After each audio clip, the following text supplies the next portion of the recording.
India, size, location and everything. But I thought it is going to be very boring one.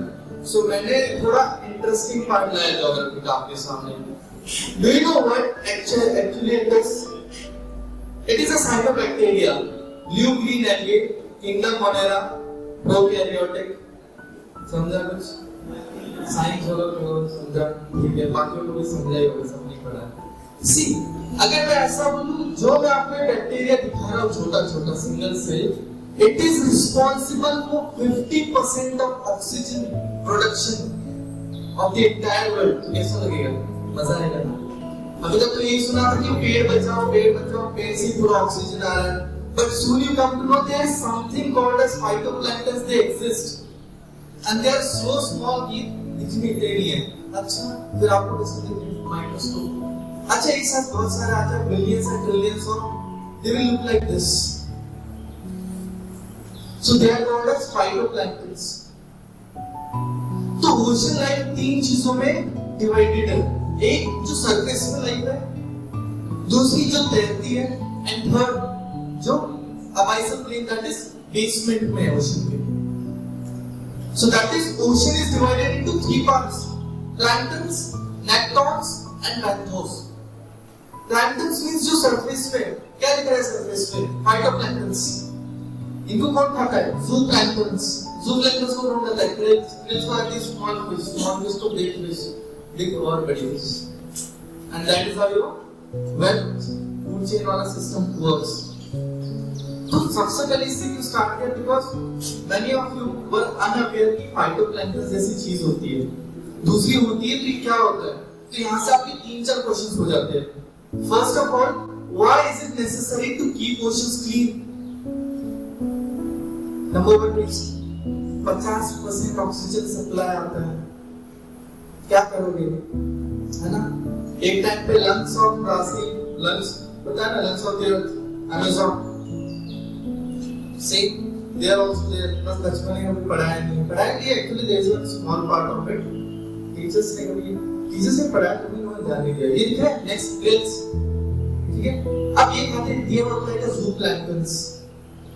तो मैंने आपको पहले क्या बता दिया? 3 पार्ट्स में डिवाइडेड है. पहला क्या है? प्लैंक्टन्स, फाइटोप्लैंक्टन्स जो भी सरफेस की चीज आती है. नेक्टॉन्स में क्या आएगी? फिशेस जो तैरती वगैरह है बीच में. फिर नीचे क्या आएगी? नीचे आएगी कोरल्स. क्या आएगी? कोरल्स. अभी आपको दिखा रहा हूं थोड़ी देर में. Have you seen something like this? ऐसा लक्षद्वीप वगैरह में दिखता है, नहीं तो YouTube पे देखा होगा. चमकदार बीच आपके सपना है कि जाना. अगर मैं ऐसा कहूं कि if this kind of sign is shown in the ocean, it is not a healthy sign. अब this is called as bioluminescence. वही होता है ना? वही होता है. कुछ होंगे आप गूगल कर देता हूँ. बायोल्यूमिनेसेंस. अब बायोल्यूमिनेसेंस एनिमल 3 कारणों की वजह से करता है. एक, to attract prey. Second, for meeting, ताकि अपने आगे आगे जनता बढ़ाते जाए अपनी प्रजा generation. And third, to communicate. So there are 3 main reasons. अब जाहिर सी बात है, phytoplanktons they are the first, they are just like the plants, they produce their own oxygen, खुद के लिए सप्लाई बनाते हैं. क्लोरोफिल होता है इसमें. Chlorophyll is again divided into A B C D. इतना डीप नहीं जाना, ठीक है, बस बता देना. अभी जब बायोल्यूमिनेसेंस फाइटोप्लैंक्टन दिखाते हैं तो कैसा होता है? They are actually communicating and it is un unhealthy sign. अब जब ये चमकदार चीजें, इनको खाने क्या आएंगे? क्रिल्स, जो आपको पहले पीला दिखाया था, उनको खाने फिशेस आएंगे. फिर आपको कभी-कभी समुद्र का कलर रेड कलर का दिखता है, लाल समुद्र दिखता है, रेड टाइड्स. अंशुल पीछे तो कैसा रेड टाइड सा दिखता है. दैट शोस ये सब क्यों हुआ? पहले तो फाइटोप्लैंक्टन की कंडीशन बिगड़ गई, ठीक है.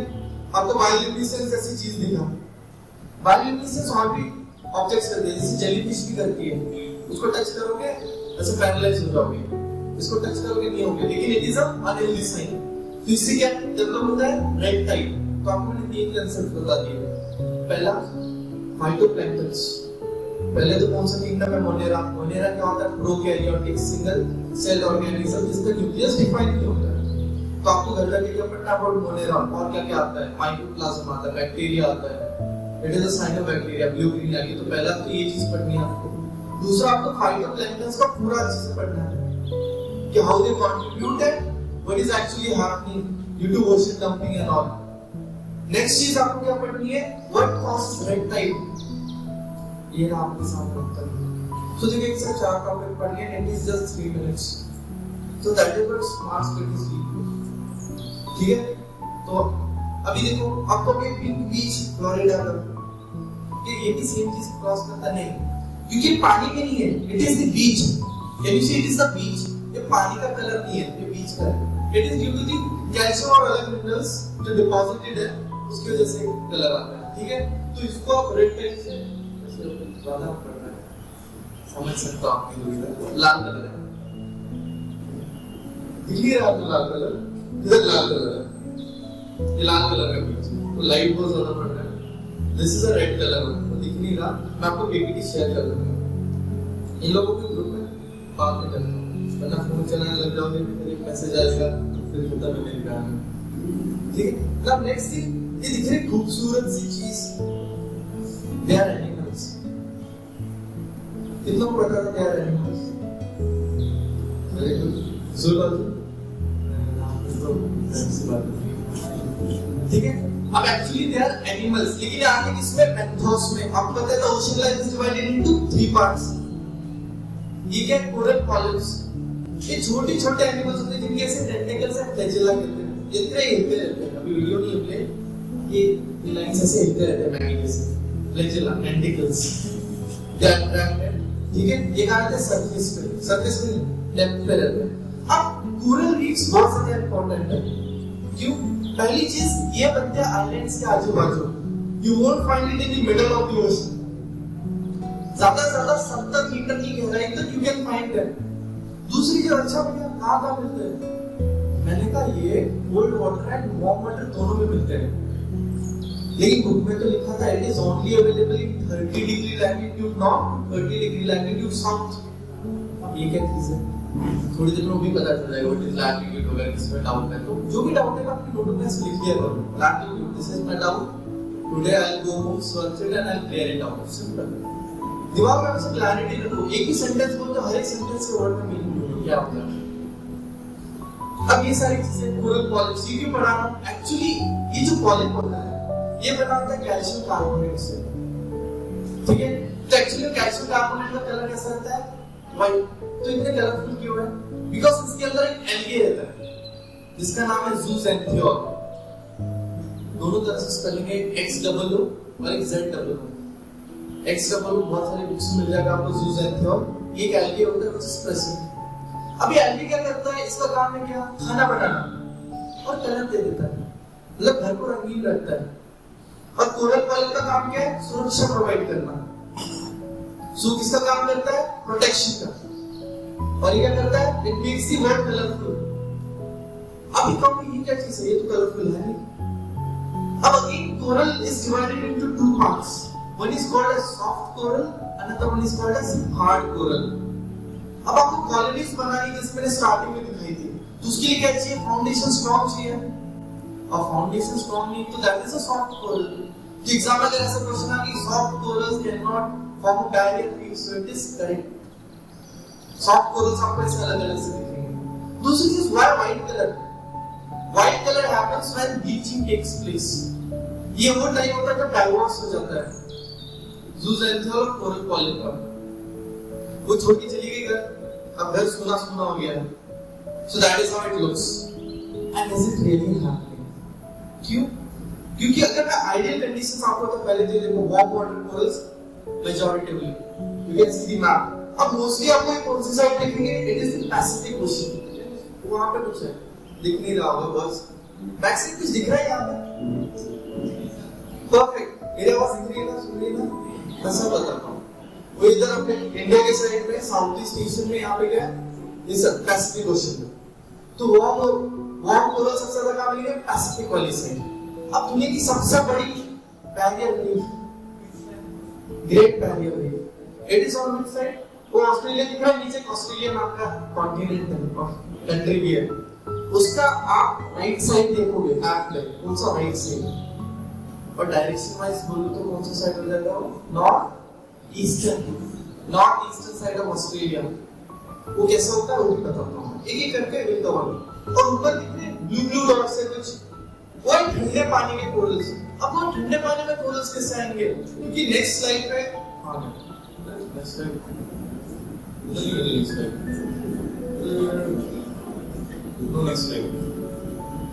ये देखो, कैन सी ऑस्ट्रेलिया का मैप है, उसका है नॉर्थ ईस्टर्न साइड, वहां पे ग्रेट बैरियर रीफ है। अभी what are the ideal conditions की जहां पे कोरल सर्वाइव करें, and why we even want corals, दोनों चीजें सही है। पहले आइडियल कंडीशन देख लेते हैं। आइडियल कंडीशन है temperature range to be between 25 to 27 degree Celsius. It needs a clean salty water.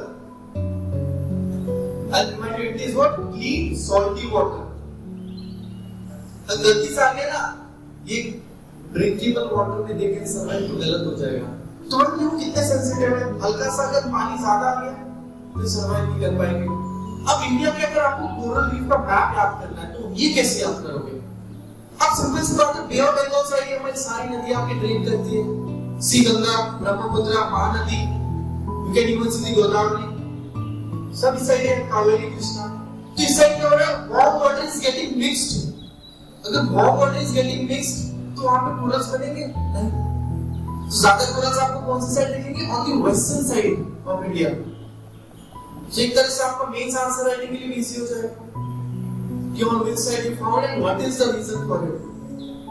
ठीक है, तो आप पूरी साइड दिखेंगे, आपको गल्फ ऑफ डच वगैरह सारा इस साइड दिखेंगे, कोमल और side corals. So that thing is there. ये तो अपना distribution and how it takes place. अब कोरल फॉर्मेशन कैसे स्टार्ट करती है, एक साइड में लिखा है healthy coral, this is a pink colour, currently it is not visible. दूसरी side it is a white colour one. ठीक,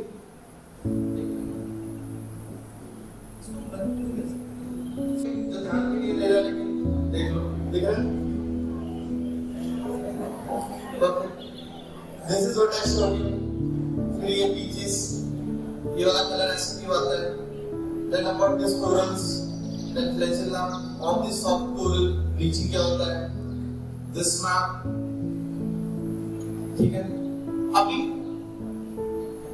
दो तरह की चीज है, एक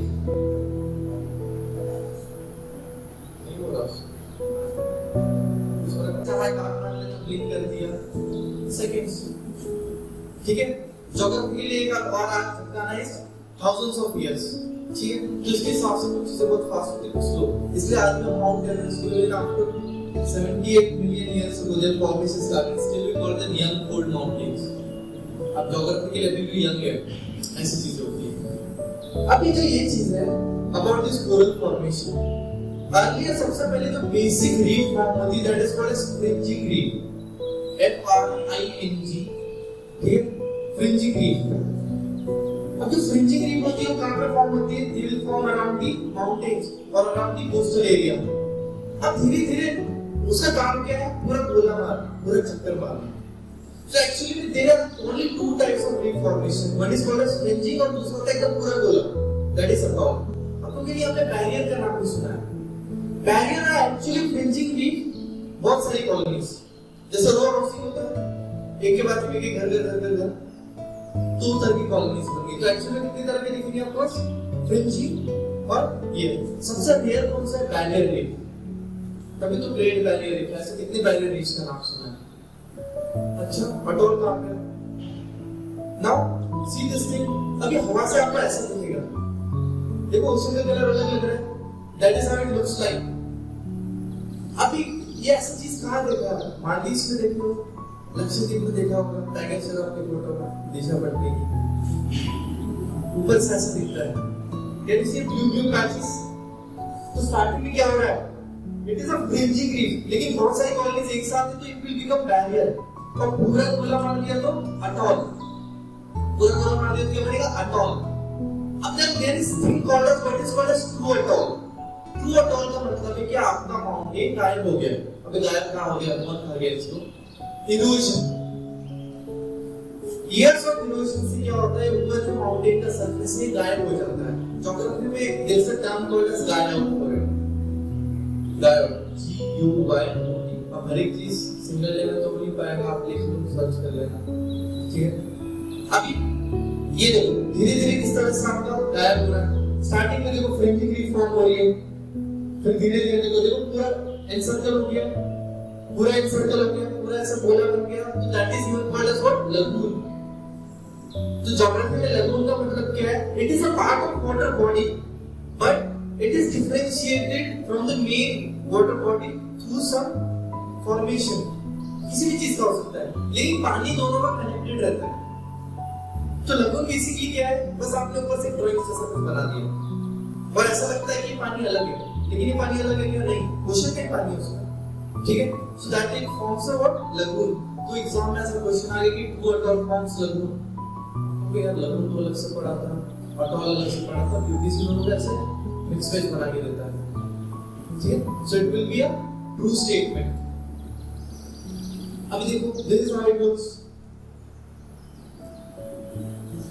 फिर आप आ जाते हो धंधा पानी करने, फिर मालदीव वाले उस अंदर वाली जगह पे ऐसे घर बना देते हैं जहाँ पे आप छुट्टियां बनाने जाते हो। अभी ठीक है, what are the factors harmful for the corals?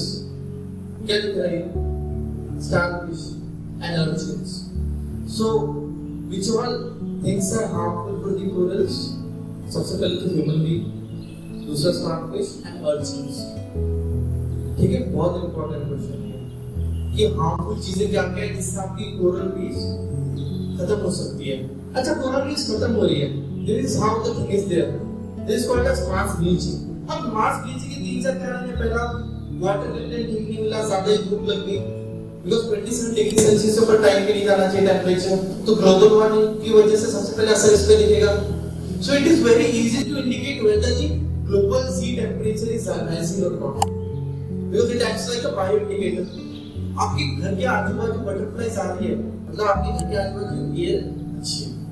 आप पेड़ों में देखते हैं कई तरह जमी हुई होती है, दैट आर कॉल्ड मॉसेस, ठीक? देखा कई टाइप जमी होती है, हमें लगता है पेड़ जा बीमार है, नहीं, दैट इज द इंडिकेटर कि it is having a very healthy environment. आप यहाँ के किसी पेड़ के ऊपर काई दिखा दो, ऐसी पान का नहीं है, अपना एक्चुअल वाला, ठीक है, मॉसेस वगैरह आपको जंगल वगैरह में लिखेगा। क्यों? वहां पे पोल्यूशन वगैरह नहीं है। So again it acts like a bio indicator. और आपके आजू बाजू क्या होना चाहिए घर?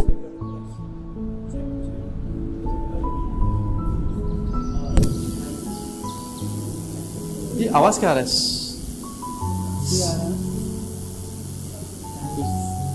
ये फैन बंद कर दो।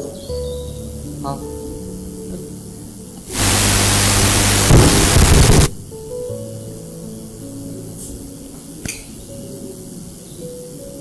Now next thing we are going to study is related to science and tech, लेकिन टॉपिक सेम चल रहा है। अब ये क्या चीज है? ये हमारे साइंस वाले लोग जो कोरल रीफ्स को वापस बनाने की कोशिश कर रहे हैं, बिकॉज एक कोरल रीफ की फैमिली को बनने में लाखों साल लग जाएंगे। कैसे? पहले एक कोरल की फैमिली मरी, जैसे ही मरेंगे आत्मा छोड़ देगी, नीचे बॉडी रह जाएगी। बॉडी किससे बनी है? जैसे हमारा स्केलेटन, कैल्शियम से। उस कैल्शियम के ऊपर वापस कोरल आएगा, उसके ऊपर वापस आएगा, और उस तरह से वो पूरा दिखता है ना एकदम बड़ा सा माउंटेन लाइक स्ट्रक्चर, पूरा फैमिली वैसा होता है। अब ये नष्ट हो चुका है, वापस कैसे लाएंगे? There is a technology called as bio rock technology, BIO, bio rock technology. Now what happens in bio rock technology? इसके अंदर क्या होता है? Electroplating takes place. मेटल छोड़ा, करंट छोड़ा। अब करंट छोड़ा, करंट कितना छोड़ा किसी को लगे? नहीं, एकदम नॉर्मल सा, माइन्यूट अमाउंट सा, ठीक है, एकदम माइक्रो एम्पियर से भी कम, अगर किसी को ऐसे डिटेल में जानना है तो उतना छोटा करंट छोड़ा। उससे क्या होगा? आजू बाजू का पानी में जो कैल्शियम एक जगह पे आके जमा होने लगेगा। अब किस चीज पे एक्यूमुलेट होगा? लोहे पे। लोहा का है चुने हो, इजी है, सस्ता है, ठीक है। ये देखो, ये दिख रहा है नीचे, ये एक्चुअल में लोहे की तार है नीचे, और उसके ऊपर क्या लगा उगा रही है? कोरल्स, ठीक है। So this is what bio rock technology. So it's not like कि हम लोग उसको खराब करें, तो we are even trying our best through science and tech कि किस तरह से उसको रिवाइव कर सके। So I hope till now phytoplanktons, zooplanktons, benthos, nektons, planktons, coral polyp, zooxanthellae, bio rock technology, fringing reef, barrier reef and atoll is clear. इतना हो गया? ज्यादा फास्ट जा रहे हैं क्या? Actually this is how actually I teach in my academy, क्योंकि यहाँ की फालतू बातें नहीं करता मैं वहां पे। ऐसा है। अभी दो दिन already I have talked so much. अभी जैसे जैसे मेरा टॉपिक दिमाग से कम कम होता जाएगा ना, फिर मेरे दिमाग से कहानी आएगी जिसके लिए आप वेट करते हो। चलो अब पढ़ना नहीं पड़ेगा, अब कहानियां सुनेंगे। कल पॉलिटी में कैसा था, केस स्टडीज थी, उससे बढ़िया हिस्ट्री था। इसमें मजा आता है एक दूसरे की उड़ाने में। ज्योग्राफी में किसकी उड़ाओगे, ऐसा हो जाता है ना। इसलिए बच्चों को ज्योग्राफी अच्छा ही नहीं लगता। कितने बच्चों को अच्छा लगता है टॉपिक? 1 2 3 4 5 6 single digit number 7 8। हाँ अभी गिन रहा हो तो अब धीरे धीरे मेरा भी एक ठीक है ओके 11। ठीक है, तो बाकी बच्चों को ये टॉपिक अच्छा नहीं लगा, ठीक है कोई बात नहीं। अभी अगला टॉपिक आने वाला है ना, उसमें थोड़ा एक्शन है। Till now we were very like science कर रहे थे, लेकिन अभी भी कोई रॉकेट साइंस चालू नहीं हुआ है। Not even a single formula, simple चीजें। वो थोड़ा हाईफाई लगने के लिए थोड़ा मोनेरा वगैरह नाम बोल दिया गलती से, नहीं आता मुझे इतना कुछ। ठीक है, अब will now study about the geographical extent of India. अच्छा, टॉप मोस्ट पॉइंट क्या है अपना, बताइए। कहां गया, मैंने डाला है, बताइए क्या है। इंदिरा कोल, परफेक्ट, क्या बच्चे है, perfect. And southern most point of mainland, ये भी पता है आपको, कन्याकुमारी। देखो मेरे बिना बताए आपको चीजें पता है ना, यही चाहिए हमें। नाउ सी, अभी मैं आपको एक कहानी बताता हूं। Can you C the map of Jammu and Kashmir? This is actually how Jammu and Kashmir looks like.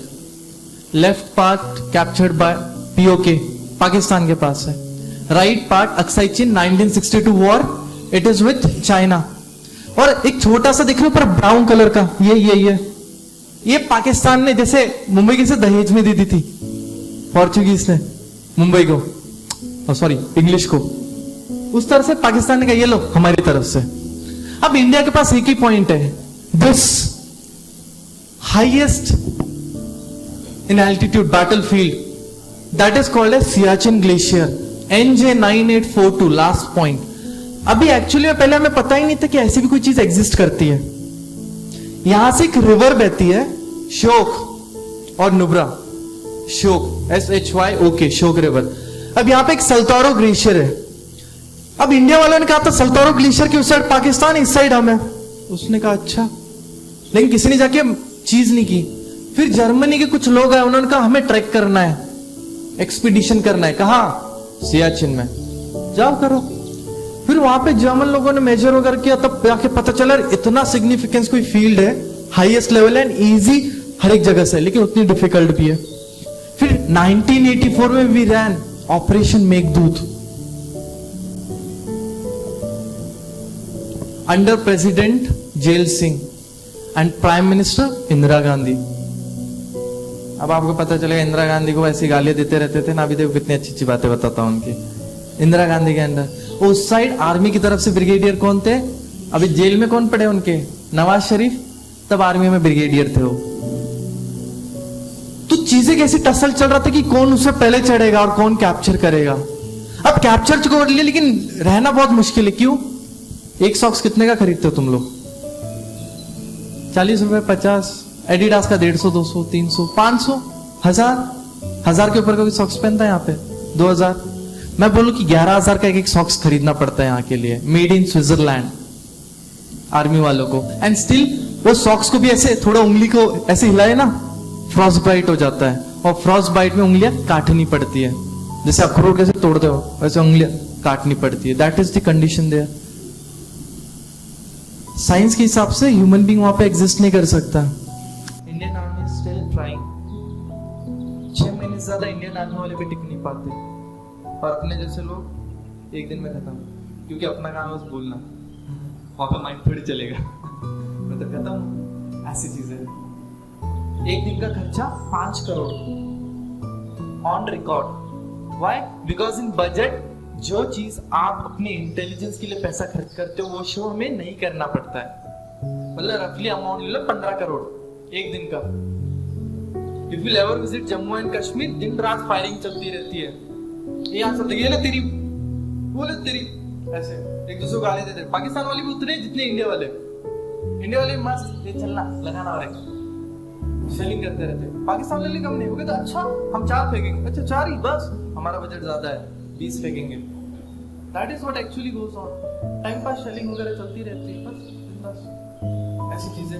अब इतना ऊपर का पॉइंट लेने का कोई कुछ पॉइंट है? पॉइंट तो एक्चुअली में सच्ची नहीं है, टू बी वेरी ऑनेस्ट। मैं बताता क्यों। ऊपर है हिंदू कुश माउंटेन्स।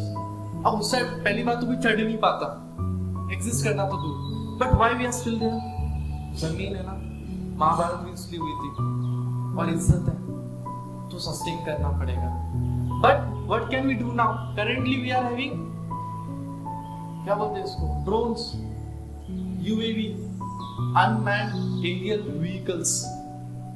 ड्रोन वगैरह अपने छोटे वाले नहीं, शादी वाले, ये जो अपने बच्चे उड़ाते, बड़े वाले थोड़े, वो मिसाइल भी ठोकते हैं, हेरॉन ड्रोन्स सीधा ठोक देते हैं। फिर आप मस्त, आप ऑफिसर कल बन गए, ऐसा सामने लैपटॉप होगा, किधर मार बता, नहीं तो बता, अच्छा खत्म। That is actually goes on. आपने अमेरिकन मूवीज वगैरह में देखा होगा, there is one series on Amazon Prime, Jack Ryan by Tom Clancy. वो देख लेना, आपको ना पता चल जाएगा एक्चुअली में वर्ल्ड में क्या हो रहा है। आपको पता चल जाएगा कि रेफ्यूजी क्यों एग्जिस्ट करते हैं, यूनाइटेड नेशन क्या कर रहा है ब्लू फ्लैग के अंदर, प्रोस्टिट्यूशन क्यों बढ़ रहा है इतना, और why the mindset gets so different, सब पता चल जाएगा। कुछ फालतू की बातें नहीं है, एक तो अच्छे सीन है बस, बाकी इट इज गुड। देख लेना आप, Jack Ryan by Tom Clancy, ऐसी चीजें देखो, आपको पता चलेगा भी देश में इतना कुछ चल रहा है, ऐसी चीजें होती है। और उसमें यूएस वालों ने खुद यूएस वालों को एक्सपोज किया है, ऐसा है। अब ये वाला पॉइंट है। अब हम ऐसा हमेशा क्यों बोलते हैं कि हमें पीओके चाहिए? टू बी वेरी ऑनेस्ट मैं बताता हूँ, पीओके हमें मिल गया, ऊपर कौन है? तजिकिस्तान, उसके ऊपर कौन है? किर्गिस्तान, उसके ऊपर Kazakhstan. So we will get access to Central Asian countries.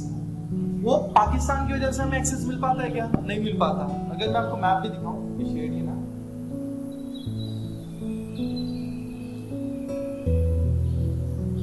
तो आ गया गूगल मैप्स।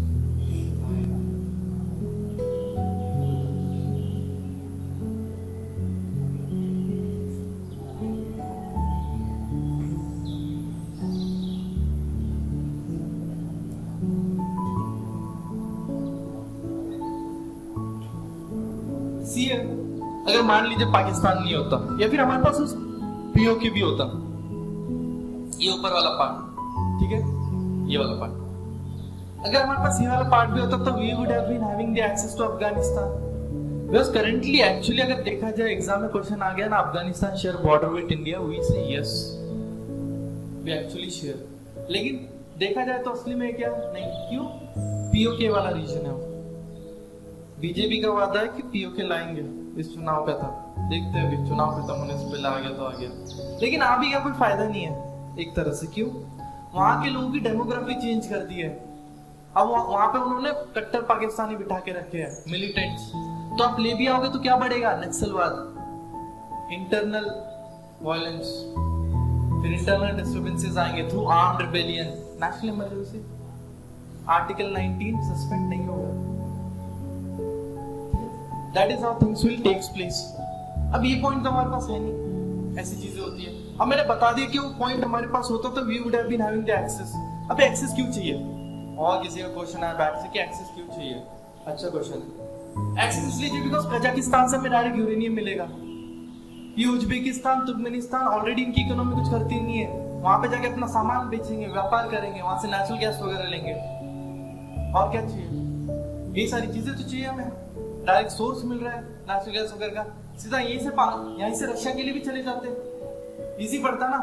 अभी कहाँ इतना घूम घूम के जाना पड़ता है, पूरा व्लादिवोस्टोक जाना है तो इस साइड ऐसे घूम के जाओ। लेकिन एक छोटी सी दिक्कत, that is why Britishers created Israel and Pakistan. Pakistan क्यों बना है? इंडिया आगे बढ़ नहीं पाएगा, और कल कुछ भी होता है पाकिस्तान के यूज कर लेंगे। दूसरी साइड इजराइल को जानबूझ के ऐसी जगह पे बना, ये देखो, ये रहा, this is the Mediterranean sea का eastward region, it is called as Levante region. यहाँ पे आपको इजराइल दिखेगा, छोटा सा देश, 6 दिन के अंदर पूरे इजिप्ट को हराया, जॉर्डन को हराया, सीरिया को हराया। रोज मिसाइलें बरसती वहां पे, आप लोग तो भी अच्छे खासे एनवायरमेंट में पढ़ रहे हो, कुछ नहीं होता यहाँ पे। एंड सबसे ज्यादा स्टार्टअप देखोगे वहीं पे है, स्टार्टअप्स निकलते हैं वहां पे। वर्ल्ड की best agriculture practices you will find in Levant region, that is Israel. Modi ji जाते हैं वहां पे, आपके एग्रीकल्चर प्रैक्टिसेस हमें भी सिखाओ। वो देश जो दिन रात बमबारी से बरस रहा है, हमेशा न्यूज में आता है Israel. And Israel has always supported us. 1999 Kargil war, USA ने जीपीएस सिस्टम वापस ले लिया था, ये जो गूगल मैप्स हम ढूंढ रहे हैं ना, और हमारे पास तो कुछ बचा नहीं, सब हेल्प देने से मना कर दिया। वेपन्स खत्म हो गए थे। पता है कौन आया था वेपन्स लेके, ट्रक लेके? इजराइल। ले लो भैया, उड़ा दो। That is the thing there, and that is why we love Israel so much.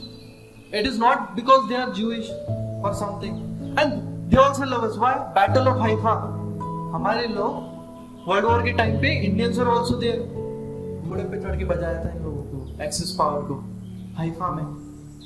इसलिए हाइफा पोर्ट, एक पोर्ट भी हाइफा इजराइल में, उन्होंने खुशी खुशी अडानी को दे दिया। क्यों? इंडिया के साथ रिलेशन, अडानी का इंडिया का तो है, वरना आप बाहर के देश का कोई लाओ, इंडिया में लाओ और उसको बोलो कि ये पोर्ट आप ले लो, चलेगा? क्यों? इंडिया में कम है क्या बेरोजगारी की? नहीं, कल्चरल कनेक्ट्स हैं इतने स्ट्रॉन्ग उनके साथ। इट इज नॉट बिकॉज कि BJP is against Muslim, that is why we love Israel. गलत सोच है आपकी, क्योंकि मैंने तो ऐसा कभी सोचा नहीं, मैंने कभी ऐसा सोचा भी नहीं। ऐसा कुछ वो अलग सोचते। जूस की एक ही कमजोरी है क्या, वो सुनते नहीं है। उनको इज्जत से बोलता आओ धर्म अपना लो, नहीं हमारा मसीहा आएगा। इनके जैसे आपके चर्च होते हैं, मॉस्क वगैरह होता है, मंदिर होता है, इनके वाले को कहते हैं सिनेगॉग। अब सिनेगॉग के एक्चुअली में गॉड कोई है नहीं, अभी तक आएगा उनका गॉड। इतने आएंगे हमारे, वेट कर रहे हैं, हम नहीं करेंगे। जीसस, ये सारी, और इजराइल क्यों इंपॉर्टेंट है, स्पेशली यरूशलेम, जिसको आप जेरूशलेम पढ़ते, दैट इज यरूशलेम, क्योंकि सारे अब्राहमिक रिलीजन यहीं से आए हैं। इस्लाम वहीं से आया, क्रिश्चियनिटी वहीं से आई, एंड ज्यूज वहीं से आए, तो सबके लिए इंपॉर्टेंट है। लेकिन जानबूझ के ब्रिटिशर्स ने वही क्यों दिया? बिकॉज सबसे पहली चीज, यहाँ पे रहेंगे तो पूरे ऑयल और नेचुरल गैस एक्सेस मिलेगा ना, ऊपर से पोर्ट है, and Britishers they always love what? Ports. Sea access चाहिए, अंदर जमीन लेके क्या करेंगे, समझ रहे हो? That is why they created Israel and this Pakistan, दोनों से सी एक्सेस मिलेगा। सोच समझ के गए थे, हमें लगता था ऐसे टाइम पास आए थे करके गए, बहुत सोची समझी रणनीति है। नाउ इंडिया का साइज और एक्सटेंट जानना उतना इंपॉर्टेंट है जितना मैंने आपको ये फालतू की बातें बताई। पहली चीज, इंडिया लाई कहां करता है? India lies in the northern hemisphere, perfect, ठीक है। नॉर्दर्न का कौन सा पार्ट?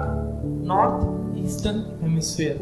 सो जब मैं बात करूंगा साउथ ईस्ट कंट्रीज की, कौन सा साउथ ईस्ट, तो उसमें इंडिया आएगा? नहीं आएगा। South east countries they consist of down वाला part which starts from your Jakarta, Sumatra island, Sumatra किसका? इंडोनेशिया का है, मलेशिया, ब्रुनेई, ये नीचे वाला थाईलैंड, ये वाला पूरा पार्ट, ठीक है, जिसका अलग से ग्रुपिंग है which is called as Asian countries, जो मैं आपको कल पढ़ाऊंगा, आई मीन मंडे को। मंडे को क्या पढ़ रहे हैं?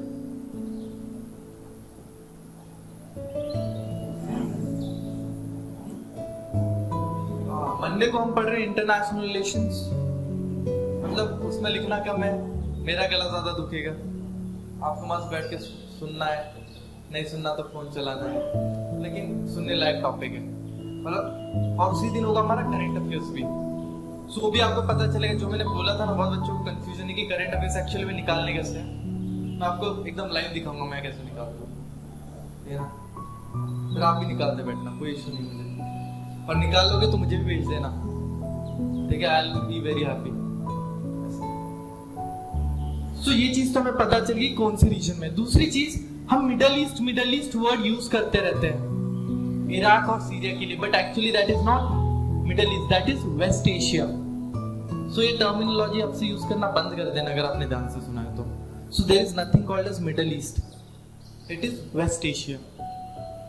अभी दूसरी चीज आती है, क्या ये हमें चीजें याद करनी है जो मैंने लिखी है? मैंने कहा यस। अब इसमें दो चीजें लिखी, पहली है नॉर्थ नॉर्थ, जो लेटी हुई लाइन है उनको कहते हैं लैटिट्यूड, और जो खड़ी लाइन है उसको कहते हैं लंबी, लॉन्जिट्यूड। अब जो खड़ी वाली लाइन है उसका काम होता है टाइम बताना। ऐसे 15 डिग्री आगे गए 1 घंटा आगे हो गया, उतना ही है ना? नहीं है ना? उतना ही होना चाहिए, नहीं हुआ तो क्या है? नहीं, ठीक है।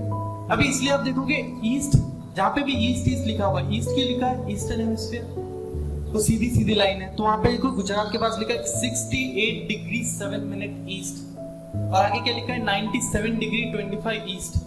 सो रफली कितना डिफरेंस है? रफली 30 डिग्री का डिफरेंस है। मतलब मान लो 2-2.5 घंटे का डिफरेंस है। अगर यहाँ पे हमें 6 बजे सूरज दिखता है, तो वहां पे जो उस दिन जॉन सर आए थे उनके गांव वालों को कितने बजे दिखता है? 4 बजे। तो उसके हिसाब से इंडिया में 2 टाइम जोन्स होनी चाहिए। क्यों? बिकॉज वहां पे आप जाओगे ना, वहां पे गवर्नमेंट ऑफिस 3-4 बजे खत्म हो जाते हैं, बंद हो जाते हैं। अपने यहाँ पे 7-8 बजे तक, अपने यहाँ पे 5 बजे हो जाते हैं, उनके यहाँ पे 2-3 बजे ही बंद हो जाते हैं। और दुकानें तो 5-6 बजे तक क्लोज। यहाँ पे तो 9-10 बजे तक अंधेरा होता है।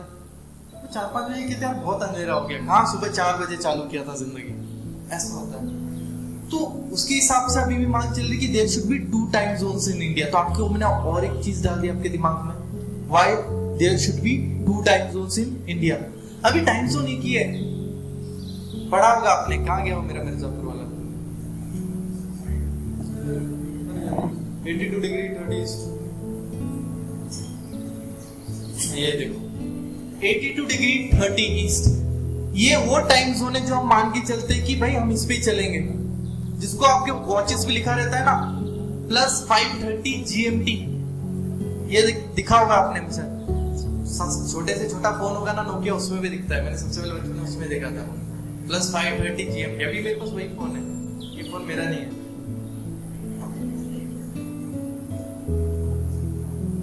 नहीं, मेरा ही फोन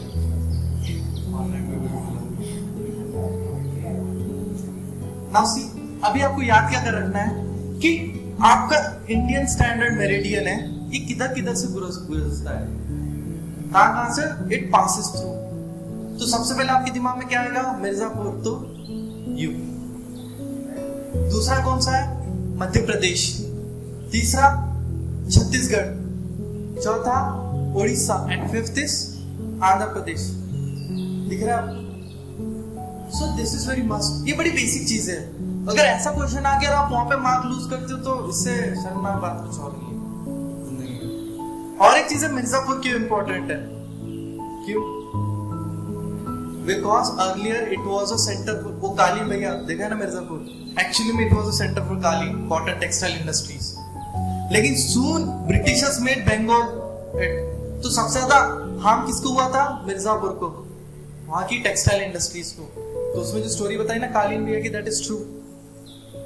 मतलब एक्चुअली वहां पे कारपेट वगैरह की टेक्सटाइल इंडस्ट्री से वो बात बता रहा हूँ, और जो कट्टा वगैरह की बात है वो तो एक्चुअली में एग्जिस्ट करती है। अब मिर्जापुर अमेरिका सेम है। अमेरिका क्या करता है? खुद वेपन्स बनाता है। आपको सारी इनकी लॉकहीड मार्टिन, बोइंग, इन सबका आप देख लेना, इनका total profit revenue, and you will be surprised to know, अरे भैया सबसे बढ़िया व्यापार है ये। आयरन मैन देखा था? आयरन मैन भी क्या काम करता है? वेपन्स ही तो बेचता है। अगेन अमेरिका, ये लोग क्या करते हैं? पूरे देश भर में वेपन्स बेच देते हैं। सोमालिया जैसे गरीब गरीब देशों में भी वेपन्स बेच दिए। उसके बाद क्या होता है? वो लड़ाई करने लगते हैं। फिर ये कहते हैं अरे लड़ाई मत करो। फिर वापस कहते खत्म हो गए होंगे ना, वापस हो, फिर वापस स्टेटमेंट देते हैं USA will give you sanctions and all that thing. बेचता खुद ही है, एंड सो इज रशिया। लेकिन यूएसए इतना कोई नहीं करता। सो सबसे पहले अगर ब्रह्मांड में किसी को नष्ट होना है तो दैट इज यूएसए। देखो चाइना पे आप बार बार नाम नहीं लगा सकते। चाइना हैज फेस्ड, क्या हो गया हमने?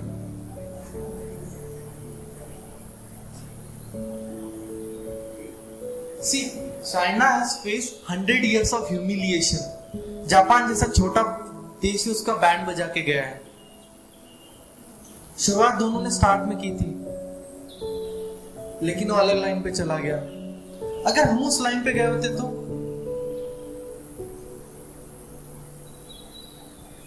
अगर हम उस लाइन पे चले गए होते तो क्या होता? मैं बताता हूं क्या होता। मान लीजिए हमने भी चाइना की कम्युनिस्ट पॉलिसी अपनाई होती। चाइना के लोगों ने कहा था भाई एक टाइम पे तुम्हें ना 2-4 घंटे एक्स्ट्रा काम करना पड़ेगा गरीब जैसा, लेकिन आगे आने वाले आपके पुरखों को काम नहीं करना पड़ेगा। सो दिन रात तो क्या करते रहे? मेहनत, इंडस्ट्रियलाइजेशन करते गए। हमारे इंडिया वाले बैठते गए। इंडस्ट्रीज खड़ी हो गई। More than 60% of the world manufacturing and more than 75% of electronics China. मजाक थोड़ी है, आप कितना भी बोल लो, मजाक थोड़ी है। आप 15% में मार्केट कैप्चर करके बता दो। अब वो थोड़ी मार के आएगा, मार के थोड़ी बोलते हैं इधर जाके बनाएंगे हम एप्पल का, ऐसे गन पॉइंट पर रख के थोड़ी बोला है। They have actually worked for it. So कुछ चीजें दुश्मन से हमें सीखनी चाहिए, क्या उनकी अच्छी बातें और उनकी वीकनेसेस भी पता लगानी चाहिए, जिससे आप उसको ठोक सको। That is the thing. जो चीजें अच्छी चाइना के बारे में we should appreciate it. और पाकिस्तान वगैरह से क्या सीखना चाहिए? सबसे पहले कि एक चीज पे, फ्यूल के सोर्स पे हमें निर्भर नहीं रहना चाहिए। पाकिस्तान ने क्या कर दिया था? पूरे देश को नेचुरल गैस के सोर्स पे कर दिया था। नेचुरल गैस खत्म होने लग गई थी, फिर क्या करेंगे? रातों रात बदलेंगी चीजें। यूरोप को देख लो, यूरोप में हर एक घर में पाइपलाइंस है। दिल्ली वगैरह में आपको दिखेगा ऐसा मीटर सिस्टम है। पानी का कैसे नल आता है आपके घर पे, वैसे गैस का भी नल आता है और वहां पे मीटर लगा होता है। आपको किसी ने थोड़े से थोड़ा वहां पे लाइटर जला दिया, वो खुद भी मरेगा ना। फिर कहोगे नहीं, थोड़ा दूर जाके उसने रस्सी लगाई, अच्छा आइडिया, गो फॉर इट। लेकिन वो वैसे ही बनाते हैं। मैंने भी सोचा था आइडिया, दिल्ली में कोई ऐसा पाइप तोड़ दे ऑफिस से, फिर मैंने देखा नहीं, बहुत सारी चीजें होती है and you will come to know about it. अभी यूरोप में भी वही हो रहा है and India still not like that. क्यों? इंडिया कुछ हाइड्रो पावर से बना रहा है, कुछ सोलर से बना रहा है और कोयले से वो बनाते रहेगा। क्यों? घर का है। पर एवरीबॉडी नोस कि रातों रात ट्रांसफॉर्मेशन नहीं होता है ग्रीन एनर्जी में। बोलना जितना आसान है, करना उतना मुश्किल है।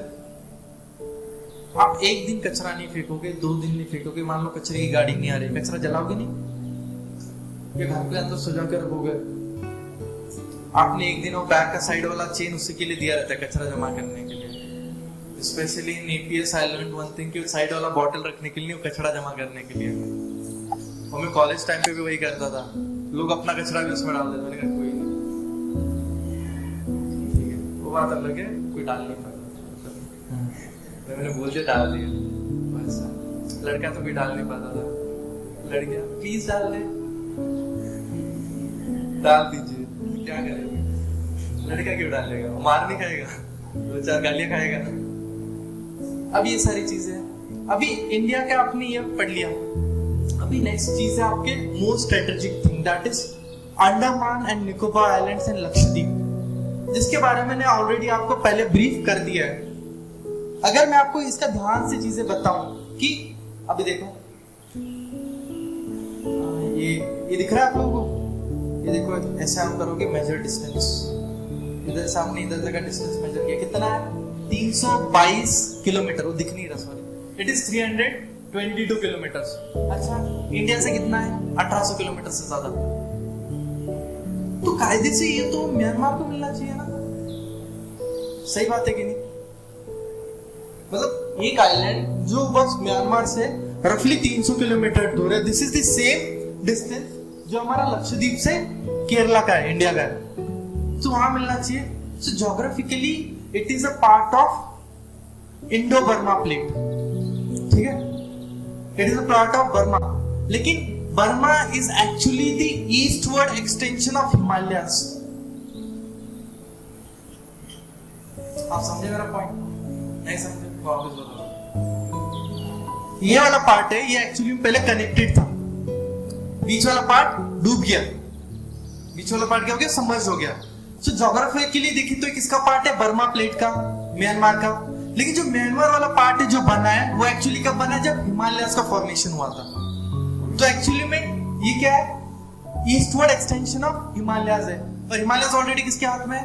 इंडिया, नेपाल। एंड तिब्बत, भूटान हम लोगों के पास है। तो देखा जाए अगर वैसा ऐसा लिंक लगाते जाए तो एक तरह से हमारा भी हो सकता है। फिर ऐसा क्या हुआ? ब्रिटिशर्स यूज दिस वाई कि दूर है, यहाँ पे जेल के लिए रखेंगे, जेल वगैरह बना देते हैं यहाँ पे, ठीक है। Who actually captured it? Any Indian who captured it? Yes, INA, Indian National Army, led by Subhash Chandra Bose. उन्होंने इसको कैप्चर करके इसका नाम रख दिया था शहीद और बोस आइलैंड्स। जो मोदी जी ने अभी रिसेंटली नाम चेंज किया था ना, स्वराज बोस, वो एक्चुअली बोस जी ने पहले कर दिया था। और ये आइलैंड किसने कैप्चर किया था? बोस ने। उस तरह से अपना हो गया था। उसके बाद क्या एंड तक उनका कंट्रीब्यूशन तो है ही। तो ये रहा। अब इससे और क्या ज्यादा याद करना है आपको? यस, आपको याद करनी है चीजें। अब एक चीज जो आपको याद करनी है वो है ये अजीब सी चीजें।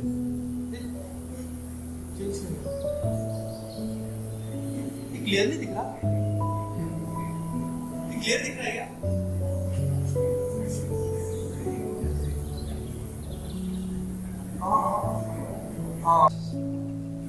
सबसे पहले आपको यहाँ पे एक चीज याद रखनी पड़ेगी, वो है यहाँ पे दो वॉल्केनोज है, एक है Narcondam and another is Barren Island. Narcondam is the only active volcano, true और फॉल्स? बैरन आइलैंड पढ़ा ही नहीं कभी। सो दो यहाँ पे चीजें। दूसरा यहाँ पे एक डंकन पैसेज करके है, ये दिख रहा है आपको? This is Duncan passage. Now why it is called as a passage and not a strait? And what is channel? So तीन ज्योग्राफी की चीजें आ जाती है, स्ट्रेट, पैसेज और चैनल। चैनल मतलब क्या? एक रास्ता मिल रहा है। इसमें सबसे छोटी चीज क्या है? स्ट्रेट। क्लियर कट डेफिनेशन किसी की नहीं है। पैसेज क्या है? उससे थोड़ा बड़ा, ठीक है। तो सबसे छोटा क्या है? स्ट्रेट, उससे बड़ा चैनल, और उससे बड़ा पैसेज रफली। सो डंकन पैसेज किसके बीच में आता है आपको? You can see here it is between the little Andaman and south Andaman. फिर उसके बाद एक आता है जो आप सबने सुना होगा, that is 10 degree channel. It is between Andaman and Nicobar islands. तो ये तो इजीली आपको चीज याद हो जाती है कि डंकन पैसेज क्या है। 10 डिग्री चैनल क्यों है? 10 डिग्री लैटिट्यूड पे है। दूसरी चीजें यहाँ की ट्राइब्स कौन कौन सी है? Again a very important question. किसी को पता है? अंडमान की एक भी ट्राइब पता है किसी को? जरावास, ग्रेट अंडमानीज पढ़ा है किसी ने? शॉम्पेन, सेंटिनलीज, ये सारी चीजें, ठीक है। तो ऊपर 4, नीचे 2। नीचे वाली 2 कौन सी है आपकी? नीचे वाली शॉम्पेन है and one is great Nicobarese. अब दूसरी चीज आपको ये याद रखनी है कि जो ऊपर वाली ट्राइब्स है उनका रेस यानी उनका मूल वो कहां से? They are Mongoloid. और आपकी नीचे वाली कहां से? They are Negroid. निग्रीटो मतलब कहां से? ओरिजिन अफ्रीका से। सो अंडमान का ओरिजिन कहां से? मंगोलिया, वहां के लोगों का। और नीचे वाला कहां से? Africa, Negrito. That is important. दूसरी चीज, अगर ऐसा क्वेश्चन आ गया कि Andaman and Nicobar islands they were formed due to volcanic eruptions, okay, it is yes. इस दुनिया में जितनी भी चीजें आप देख रहे हो आजू बाजू, इन सब का निर्माण है वॉल्केनिक इरप्शन। आप में से किसी ने इंट्रूसिव वॉल्केनिक लैंडफॉर्म्स पढ़े? आई गेस परफेक्ट, बहुत सारे बच्चों ने पढ़ा है। अरे किसी ने नहीं पढ़ा, वो बोलना पड़ता है थोड़ा। ऑनलाइन वालों को लगना चाहिए ना अच्छे बच्चे बैठे हैं, ठीक है। तो ये सारी चीजें। अब दूसरी साइड आपका आते हैं 2। एक तो मैंने डंकन पैसेज बता दिया, उसके नीचे 10 डिग्री, यहां पे क्या है 9 डिग्री। जैसे जैसे नीचे जाओगे किसके पास जाओगे? 0 डिग्री, ठीक है। अभी इस साइड कौन से आपके लक्षद्वीप में? There are 2 channels, one is 9 degree and another is 8 degree. अब कहोगे मैं हमेशा कंफ्यूज हो जाता हूं, सर मैंने पढ़ा ये चीज। सिंपल सी बात है बेटा, जितना नीचे जाओगे तो नया देश आएगा। सो सबसे लेस नंबर कौन सा है? 8। तो 8 के पास क्या रहेगा? मालदीव्स के साथ कनेक्शन लक्षद्वीप का। और उसके जस्ट ऊपर it is between the Lakshadweep islands only, Amindivi and Kavaratti, जो आपको दिख रहा होगा, देखो मिनिकॉय कावारती वाले आइलैंड्स, उसके बीच में ये सारी चीजें। तो आपको ये सारी चीजें याद करनी है। दूसरी चीज, लक्षद्वीप का फॉर्मेशन भी एक तरह से वॉल्केनिक इन ओरिजिन है, बट करेंटली उसके ऊपर ऑक्यूपाई किसने किया है? कोरल्स ने. सो अगर ऐसा आ गया कि Lakshadweep is form due to corals, so it is correct statement. What is the demography of Lakshadweep? There are more than 90% people here are Muslims. दूसरी चीज आती है कि फॉरेस्ट कवर कितना है और फॉरेस्ट एरिया कितना है. फॉरेस्ट एरिया यहां पे 0 और फॉरेस्ट कवर है 95% प्लस.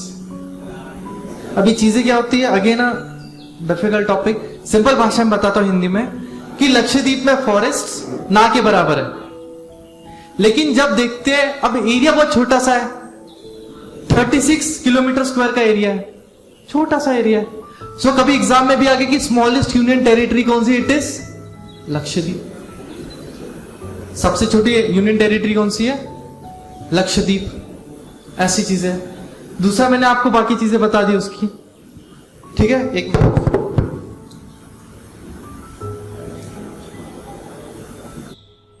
पहली चीज, अरे बच्चों इधर देखो, मैं भूल गया था, ये अपने एकेडमी वाले बच्चे, ये फ्री वाले बच्चे. सी क्लास बैक साइड 10 मिनट से फिर आप जोर जोर से चिल्लाना, हाँ करना, मुझे भी अच्छा लगेगा. हाँ कर लेना बिंदास. अभी शांति से बैठिए. मैं जितना अच्छे से बात करता हूँ उतना अच्छे से बजाता भी हूँ. It's like that. लेकिन मैं ऐसी चीजें करता नहीं हूँ. कल ऐसा होना चाहिए ना, पता चला टीचर को ही बजा दिया, तो टीचर को भी फिट रहना पड़ता है. सामने वाले की औकात भी नहीं होनी चाहिए बोलने की. ऐसी चीजें होती है. तो आपके पास मन बुद्धि दोनों होना चाहिए. बहुत डिफिकल्ट जॉब है ये. क्या बच्चों को पढ़ाना. एक टाइम पे बच्चों को गाली देना सिखा दो, तुरंत सीख जाएंगे. उनको बोलो चारों वेदों के नाम याद करो, भूल जाएंगे. That is how things are. ऐसा होता है. और अभी भी जो बच्चे बातें कर रहे हैं उनका ध्यान अभी भी भटका हुआ है. उनको अभी भी नहीं पता चल रहा कि संत जैसा इंसान है. मैं बताने की कोशिश कर रहा फ्री ऑफ कॉस्ट. एकेडमी के आके देखो कितना पैसा लेता हूँ. Will come to know about it. ऐसी चीजें होती है. वही होता है ना, फ्री में दी हुई चीजों का वो नहीं होता है. And that is I always said this, and this is for the first time I am doing it for free. ऐसा है, मैं कभी करता नहीं हूँ. क्यों करना? फिलैंथ्रोपिस्ट हो क्या? बिल गेट्स थोड़ी हो. ये लो Bill and Melinda Gates Foundation है, रख लो 100 करोड़. क्यों? बैंक में लाखों करोड़ है. ऐसा तो है नहीं. सिंपल सी बात है ना. सिंपल सी बात है. ऐसी चीजें होती है. अभी आपको एक चीज पूछता हूं मैं, कि हमने देखा था कि ट्रॉपिक ऑफ कैंसर इंडिया से पास होता है. बचपन में हमसे 1 रुपए का पॉलिटिकल मैप खरीदा है ना. हम हमसे देखते कि जो ट्रॉपिकल रीजन्स कौन सा है, ये यहां से अपना पास होता है. हमारा मैप भी हो गए. ये रहा जो ब्लू लाइन दिख रही है, यहां से क्या पास हो रहा है? आपका ट्रॉपिक ऑफ कैंसर. अब इसके ऊपर वाला एरिया कौन सा है? ट्रॉपिक के ऊपर क्या स्टार्ट होता है? Subtropical and temperate region. Correct. So then why India is called as a tropical country and why not a subtropical और टेम्परेट कंट्री? ये हमेशा दिमाग में आएगा. क्यों? क्योंकि आधे से ज्यादा एरिया तो ऊपर है compare to the south, but still it is called as a tropical country and not temperate. ऐसा काहे? पहला रीजन इसका हिमालयास. क्योंकि आप टेम्परेट रीजन में जाओगे, वहां पे क्या पड़ेगी? बर्फ. खतरनाक मौसम रहेगा हमेशा. लेकिन हिमालयास की वजह से जो ऊपर की हवा है रुक जाती है. और तिब्बत का निर्माण क्यों हुआ? बिकॉज हिमालयास बने. अगर आपसे अभी मैं वो टॉपिक पढ़ाने वाला आज, लेकिन ऐसा अगर मैं क्वेश्चन पूछ लूं, ज्यादा पुराना क्या है, गंगा या Himalayas? Correct, it is Ganga. वही तो बोल रहा था, सुन लो. अभी देखो चीजें कैसी है. ये ऊपर के स्टेट्स भूल जाओ, जम्मू, हिमाचल, उत्तराखंड, ये ऊपर के भूल जाओ, और यूपी वाले स्टेट से स्टार्ट करो आप. पहले एक्चुअली में इंडिया इतना सा था, वो धीरे धीरे ऊपर टकराते गया. पहले एक पेंजिया नाम का बड़ा कॉन्टिनेंट था, ऊपर टकराते गया, ऊपर की शहर बन गए. सो पहले गंगा नीचे थी, रफली यूपी वाले पास, फिर ऊपर चली गई, ऊपर से सोर्स मिलने लग गया, they got connected. And that is why today we say कि गंगा का origin is in Gomukh, Gangotri glacier के पास. ऐसी चीजें होती है. फिर हम सब पढ़ते हैं अच्छे से, यमुनोत्री क्या है, गंगोत्री क्या है, केदारनाथ से निकलती मंदाकिनी, देन अलकनंदा, सब पढ़ते हैं ऐसे बद्रीनाथ से। लेकिन एक्चुअली में सारी चीजें बाद में आई है, पहले आई आपकी गंगा। तो ये सारी चीजें, दैट इज ऑलवेज से कि ज्योग्राफी बड़ी इंटरेस्टिंग चीज है अगर आप ध्यान से पढ़ो तो, वरना आप बस टाइम पास पहला पेन लेके बैठ गए, कुछ नहीं होने वाला, ऐसी चीजें होती है।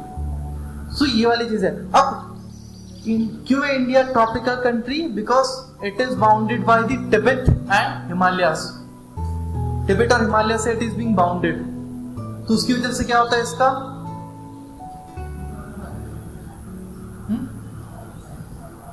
उसकी वजह से ऊपर का जो टेम्परेचर है वो नीचे नहीं आ पाता, ऊपर का जैसा वेदर है वो नीचे नहीं हो पाता। तो भी थोड़ी बार बर्फ तो पड़ती है, हिमाचल में बर्फ तो पड़ती है, जम्मू में पड़ती है, लेकिन उतना असर नहीं होता है नीचे। ठंड पड़ती है लेकिन उतना असर नहीं होता जितना एक टेम्परेट रीजन में होना चाहिए। That is why we are called it tropical. Plus one more region, we have the south west monsoons. तो क्या है साउथ वेस्ट मॉनसून्स?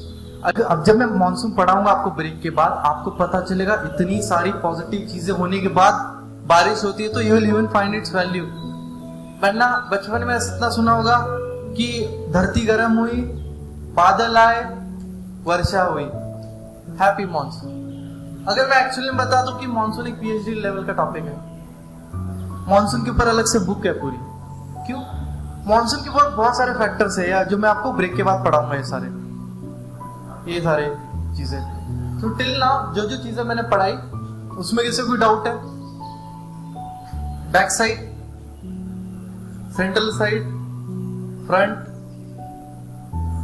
हाँ हिमालय का क्या होता है? एक minute, I'll show you.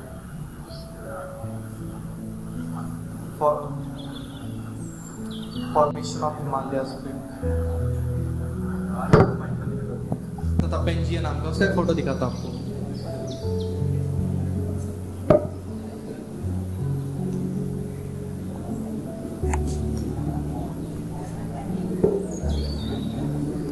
Pangaea नीचे वाले को कहते थे लोरेशिया वाला पार्ट। अब देख रहे हो इंडिया किसके पास है? ऑस्ट्रेलिया, एंटार्क्टिका के पास। देन धीरे धीरे कॉन्टिनेंट्स का मूवमेंट होने लगा, टेक्टोनिक प्लेट्स का। अगर कोई ज्योग्राफी में बहुत ज्यादा इंटरेस्ट रखता है तो उसके लिए एक पॉइंट बताता हूँ कि tectonic plates are part of lithosphere. नहीं रखता है तो भूल जाओ, ठीक है। यहां से इंडिया आपका ऊपर मूव करने चला गया, north east movement 5 centimetre, more than 5 centimetre per year. ये देखो धीरे धीरे ऐसे ऊपर ऊपर आता गया, कैन यू सी। अब इंडिया पहले इतना सा था तो इससे गंगा ऑलरेडी बहती है, Ganga Yamuna they already flow from it. धीरे धीरे ऊपर गया, सबसे पहले क्या टकराया? पानी। सो जब आपकी ओशनिक प्लेट और कॉन्टिनेंटल प्लेट टकराती है तो सबसे पहले निर्माण होता है वॉल्केनोज का। तो सबसे पहले वहां पे वॉल्केनोज बने, इसलिए ऊपर वाली रेंज का नाम क्या है? काराकोरम। काराकोरम मतलब काला। काला कैसे बन गया? वॉल्केनोज थे। And Karakoram is not a part of Himalayas, that is a trans Himalayan range. Karakoram, Ladakh, Zanskar, they are not part of Himalayas. अब सबसे पहले क्या हुआ? पानी था बीच में, पानी को आप दबा नहीं सकते हो, ठीक है। अब क्रश होता गया, अब चीजें क्रश होती जाएगी, पानी में कैसे कंकड़ डालते जा रहे हो तो एक तरह से बुझ जाएगा पूरा। अब वो सारे कंकड़ थे, पुश हो रहा है, दोनों तरफ से पुश हो रहा है, तो क्या बनेगा? Mountain. And that is how your Himalayas has been originated. अच्छा, फिर यूरोप प्लेट को कुछ नहीं हुआ ना, 4000 मीटर ऊपर कौन उठा? तिब्बत। सो तिब्बत ऊपर उठ गया, उसको पुश लगता गया, बेचारा ऊपर उठ गया। एंड इस साइड से आपके पूरे वॉल्केनोस, पहले वॉल्केनोस हुए बहुत ज्यादा, उसके बाद कैसा हुआ? अब बीच में जब ये ऊपर जा रहा था ना यहाँ पे, तो एक और एक आइलैंड है, ये ऊपर जा रहा है ना, there is one island called as Reunion island. I will show you. यहाँ पे फ्रेंच का मिलिट्री बेस है, ये दिख रहा है, दिस इज रियूनियन आइलैंड। अब जब इंडिया ऊपर जा रहा था, इसके ऊपर से जा रहा था। अब यहाँ पे ड्रास वॉल्केनिक आर्क था, वॉल्केनोस यहाँ से पड़ रहे थे। अब धीरे धीरे कैसा है ना, वॉल्केनोस का लावा एकदम ऐसे मक्खन जैसा हमारे डेक्कन प्लेटू पे पड़ता गया, और उसकी वजह से क्या निर्माण हुआ? ब्लैक सॉइल का। सो ब्लैक सॉइल का फॉर्मेशन किसकी वजह से हुआ है? Due to fissure volcanic eruption.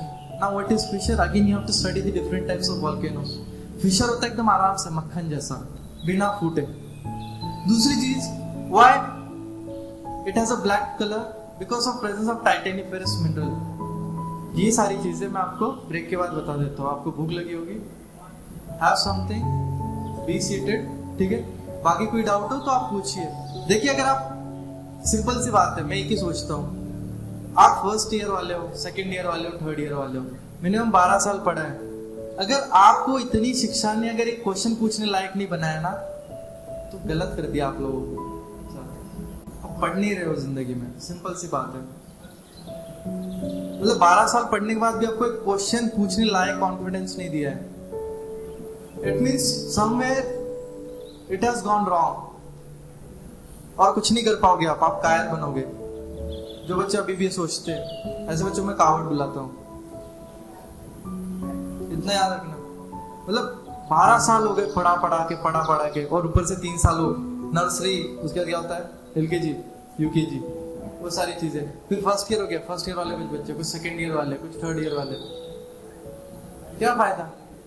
ऐसे हवाबाजी इसमें नहीं होती कि KTM लाया, ड्यूक लाया, यार भाई तेरा आ जाएगा, पार्टी देगा, ये ले तेरे, ये मेरा रील देखा क्या, औकात इससे नहीं पता चलती। ये सब कब तक अच्छा लगता है?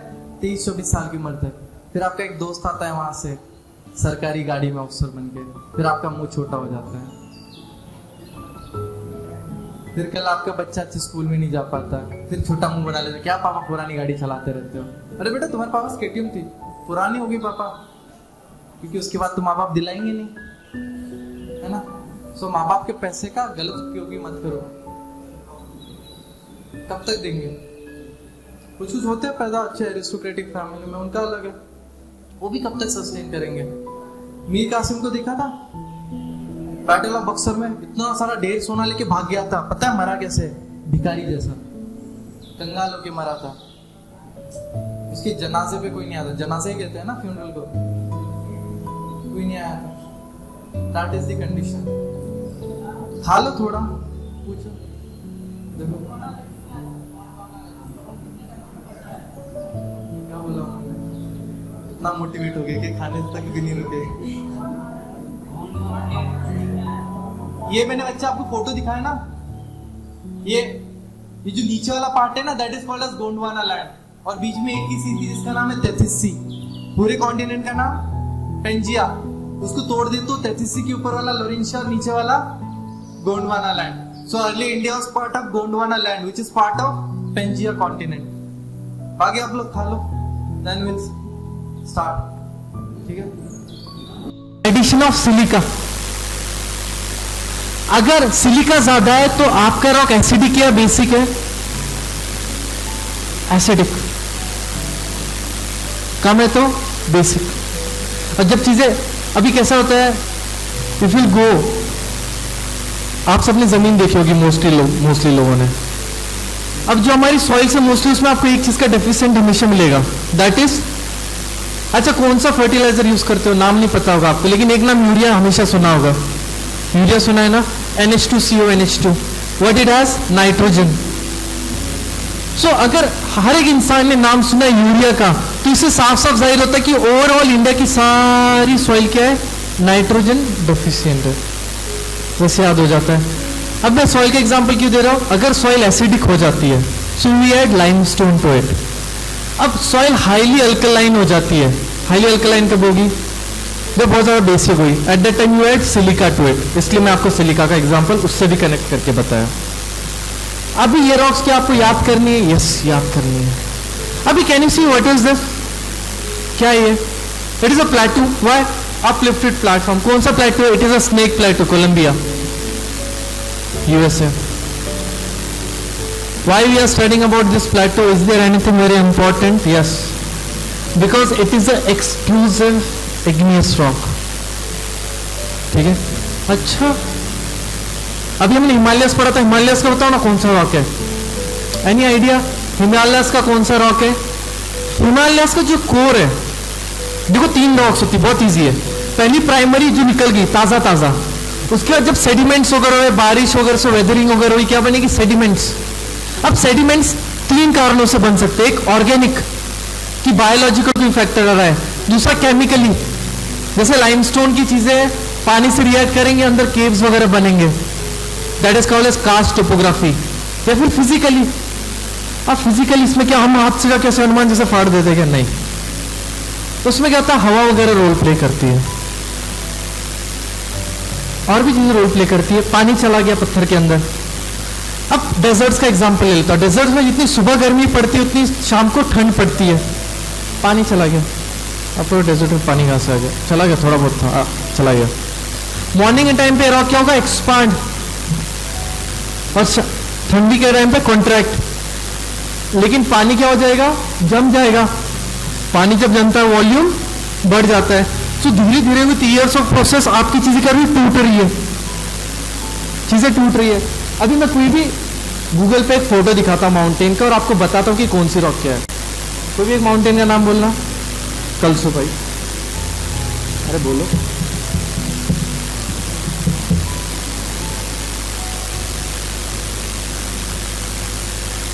Yes, see this example, this आपको दिख रहा है ये।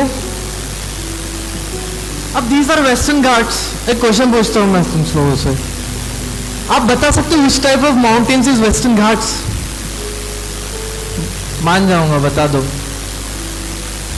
विच टाइप है।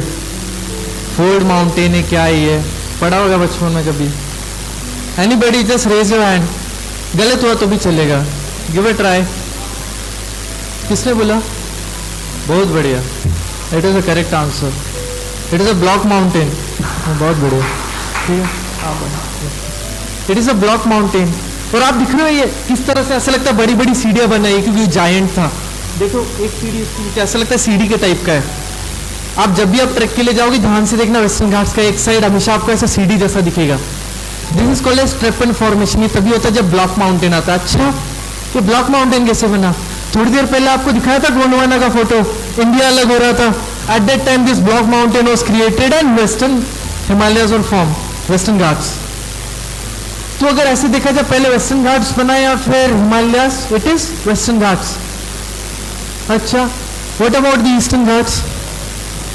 ईस्टर्न घाट्स का क्या सीन है? ईस्टर्न घाट्स आपके हैं पुराने, क्या आपके पुराने हैं। क्यों? दिख क्या आता है, एक तो उनकी हाइट छोटी और ऊपर से और क्या डिसकंटिन्यूअस, सो दैट शोज की क्या है, ज्यादा पुराने हैं। अब इनसे पुराने कोई चीज है, हाँ, Aravallis. I will say one of the oldest known mountains in the world are Aravallis. कौन सी रॉक है उसके अंदर, उसका भी नाम बता तो खुश हो जाएंगे। Archaean rock system, that is a part of Dharwar. ठीक है, तो ये सारी चीजें होती है। तो मैंने इसका एग्जांपल आपको इसलिए दिखाया, आप सुनो। हवा से लग लग के छोटे छोटे पत्थर इसके नीचे गिरते गए, नीचे क्या बन गई, रेत। रेत, ये सॉइल उगर के पत्थर की तो टुकड़े, तो ये क्या बन गया आपकी सेडिमेंट्री रॉक्स। अभी बीच वाली रॉक को देखो, कुछ भी यहाँ पे प्रेशर पड़ रहा है, प्रेशर एंड वॉल्यूम पड़ रहा है, तो बीच वाली रॉक अपने आप क्या बन गई, मेटामॉर्फिक। बीच वाली रॉक्स क्या बन गई, मेटामॉर्फिक। लेकिन माउंटेन का ओरिजिन तो आपने पहले बताया था, इग्नियस भी हो सकता है।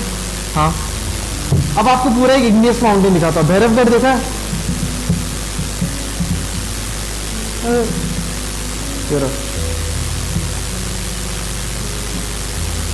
Can you see this? अभी कभी ऐसा नहीं लगा, मतलब ये माउंटेन किससे बना जिंदगी में? Can you see this? Straight, आजू बाजू कुछ नहीं, मतलब ऐसा कुछ हुआ कि साइड में ऐसा इतना हुआ है कि आजू बाजू का सब गायब हो गया, अकेला खड़ा हो गया। अगर मैं ऐसा बोलूं कि it is the interior volcanic formation known as dyke, जो बड़ा हुआ है। आपको क्या, अच्छा इतनी इंटरेस्टिंग है चीजें। यस, वो जोड़ रहा है, वो बात अलग है। अच्छा जोड़ो, ये देखो, ठीक है। ठीक है, वॉल्केनिक फॉर्मेशन है। कौन सा? इंटीरियर। अब कोई, अच्छा बाहर कैसे आ गया? बाहर नहीं आया, आजू बाजू की जमीन नीचे गई है। अच्छा, ये कैसे गई है? अब ये अलग सा कंसेप्ट है जिसमें मुझे स्टार्टिंग से पढ़ाना पड़ेगा। बैक साइड, वो बैक साइड, इज्जत से बता रहा हूं, सुनना है सुनो, नहीं सुनना है शांति से बैठो। Do not try, okay, not at all, trust me, not at all, इज्जत से बता रहा हूं। Thank you. सुनना है सुनना, नहीं सुनना है ना, इज्जत से बैठो, क्रेडिट मिल रहा है अपना, ओके। बाकी बच्चे हैं, उनको अपना करियर बनाना है, और मैं भी यहाँ पे फालतू में आया नहीं हूँ। कल को तुम में से एक भी बच्चा IAS बन जाता है ना, उसके बच्चे 100,000 बच्चे आएंगे, कि भाई नगर कॉलेज में एडमिशन ले लेते हैं, इतनी बड़ी चीज़ के लिए आया हूँ मैं यहाँ पे। ऐसे कोई यहाँ पे वृक्ष रोपण कार्यक्रम के लिए नहीं आया हूँ, ये लगा दिया प्लांट खड़े हो गए हाँ। या फिर ऐसा भी नहीं कि मैं अपनी कहानी सुना रहा हूँ यहाँ पे कि मेरा ऐसे था, मैं गरीब था और मैं अमीर हो गया, मैंने ये किया। I know you people don't like all that thing. सीधा मुद्दे की बात करने आया हूँ, सिंपल। जो आ रहा है एग्जाम में उसी के हिसाब से आपको एक अप्रोच डेवलप करने की कोशिश कर रहा हूँ। अगर 7 दिन में आपको लगता है कि आपका दिमाग इसके लिए अप्रोच के लिए रेडी है, then you should really start the preparation. एक तरह से आपके लिए भी चुनौती है कि 7 दिन तक सस्टेन करके तो मतलब आगे कर पाएंगे, तो 2-3 दिन में नहीं कर पाए, खाक जिंदगी में कुछ करोगे तुम लोग, ऐसे होता है। And it's not about UPSC. अब कुछ अच्छा सक्सेसफुल बन के बताता हूँ, कल सैंड माइनिंग करता हूँ, माफिया नहीं बनना। वैसे तो कोई भी है, वैसे तो प्रोस्टिट्यूट भी पैसा कमाती है। बात आ रही है यहाँ पे पैसा और इज्जत की, समझ रहे हो चीजें। वरना कल बोलोगे अच्छा वसूली का धंधा करते हैं हम लोग, ट्रक चलते हैं हमारे, ये रिवर है ना उसमें से हम लोग निकाल के ईट भट्टी में बेचते हैं, हाँ कमा लोगे पैसा।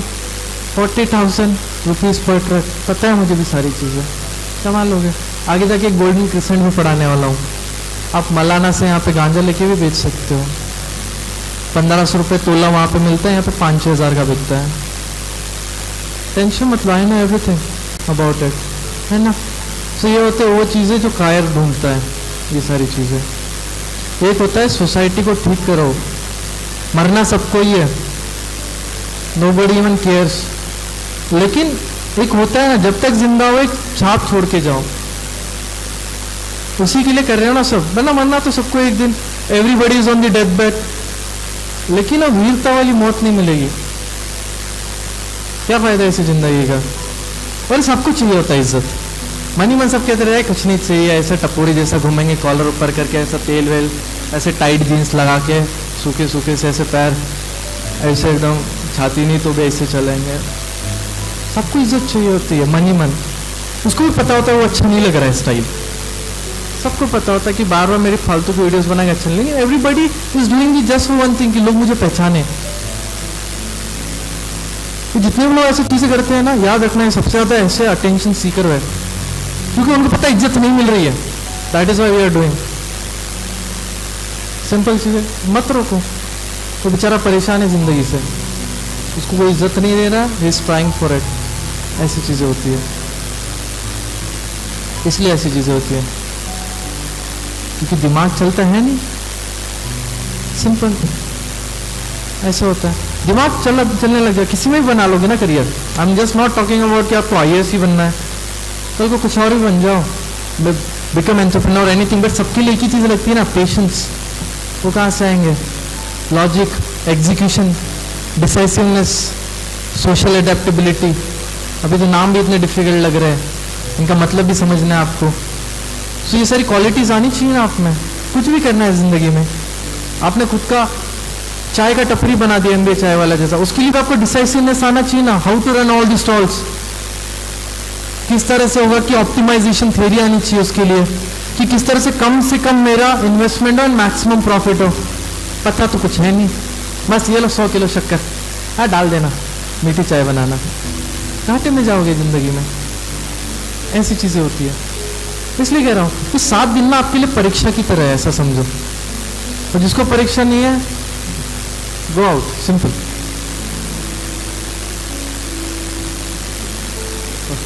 नहीं वो दोनों उठे थे तभी डायलॉग लिया था मैंने, simple. I will be very good अगर 20 बच्चे भी यहाँ बैठते हैं, बिकॉज कैसे होगा, चिल्लाना नहीं पड़ेगा और मुद्दे की बातें करेंगे, सिंपल। और 20 में से मुझे एक ही रिजल्ट चाहिए, काफी है। 100 तो IAS बनते, एक नगर से बन गया, इससे बड़ी बात क्या है? काफी है, इनफ, जस्ट वन। पता चला मेरा ही आ गया, फिर से क्या, आप लोग हो गया मैं, ऐसी चीजें। बस I am already in touch of all this things. मैं बच्चों को ऑलरेडी CDS वगैरह पढ़ा रहा हूँ। जब मेरे 2 बार CDS निकला था, आगे के 4 मैंने बच्चों के साथ ही निकाले हैं। बोले बच्चों सर हम फॉर्म भर दो, मेरा भी भर दो। बच्चों को सारे सर में भी कॉन्फिडेंस है, तो हमारा क्यों नहीं होगा? बच्चे उसी मोटिवेशन से खुद भी क्लियर कर लेते हैं। तो कल ही कॉल किया था, सर मेरा भी हो गया, कंग्रेचुलेशन। ये होता है, तुम लोग पढ़ो, मैं भी पढ़ता हूँ। इसमें क्या है, दोनों का फायदा है, क्योंकि टीचर को फालतू की चीजें नहीं दिमाग में। Teacher is also ready for that test. कल को उसको भी इज्जत की सवाल है, वो ढंग से पढ़ाएगा नहीं, फालतू की बातें करेगा, उसको खुद का नहीं निकलेगा, नहीं हमारा निकलेगा। सो that is how I teach. So that is why said मेरा मेथोडोलॉजी बहुत अलग है। तो मुझे फालतू की बातें बिल्कुल अच्छी नहीं लगती। There's two things, academics और sports, do one of them. ऐसा होता है। अभी दिख रहा है आपको भैरवगढ़।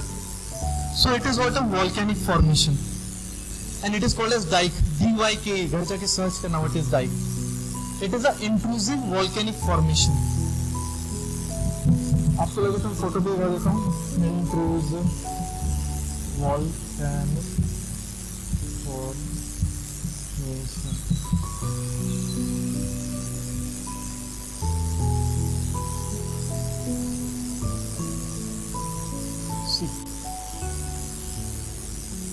हाँ, हो जाओ लोड हो जाओ। क्लियर दिख रहा है? नहीं। सी नाउ ये वॉल्केनो के अंदर की चीज है। अब मान लीजिए कि आपका लावा एकदम नीचे रुक चुका है। At that time it is called as batholith. वो ऊपर चला गया लेकिन परपेंडिकुलर चला गया, लेकिन पूरा कनेक्ट नहीं हो रहा।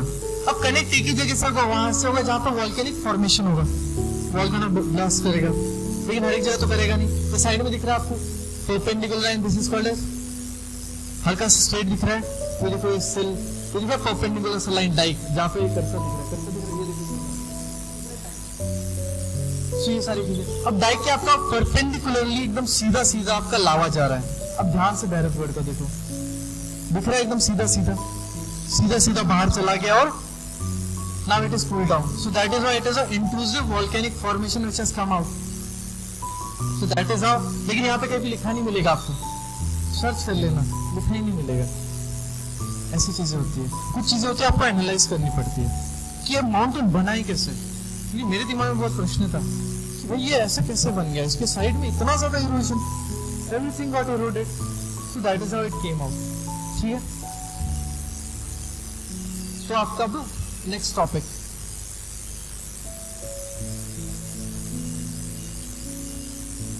अभी हमारी चीज आ रही थी डेक्कन प्लेटो पे। मैंने आपको हिमालय के फॉर्मेशन के टाइम पे क्या बताया था, देयर इज रियूनियन आइलैंड, जिसके ऊपर से चीजें गई। ठीक है, हमारा पेनिनसुलर पार्ट गया, वॉल्केनो इरप्ट हुआ, और किस टाइप ऑफ वॉल्केनिक इरप्शन हुआ, fissure, FISSURE, fissure volcanic eruption. एकदम मक्खन जैसा लावा फैल गया, धीरे धीरे it breaks into small small places, and that is how your black soil originated. अब नेक्स्ट चीज आती है कि डेक्कन प्लेटो आपका कहां तक आता है।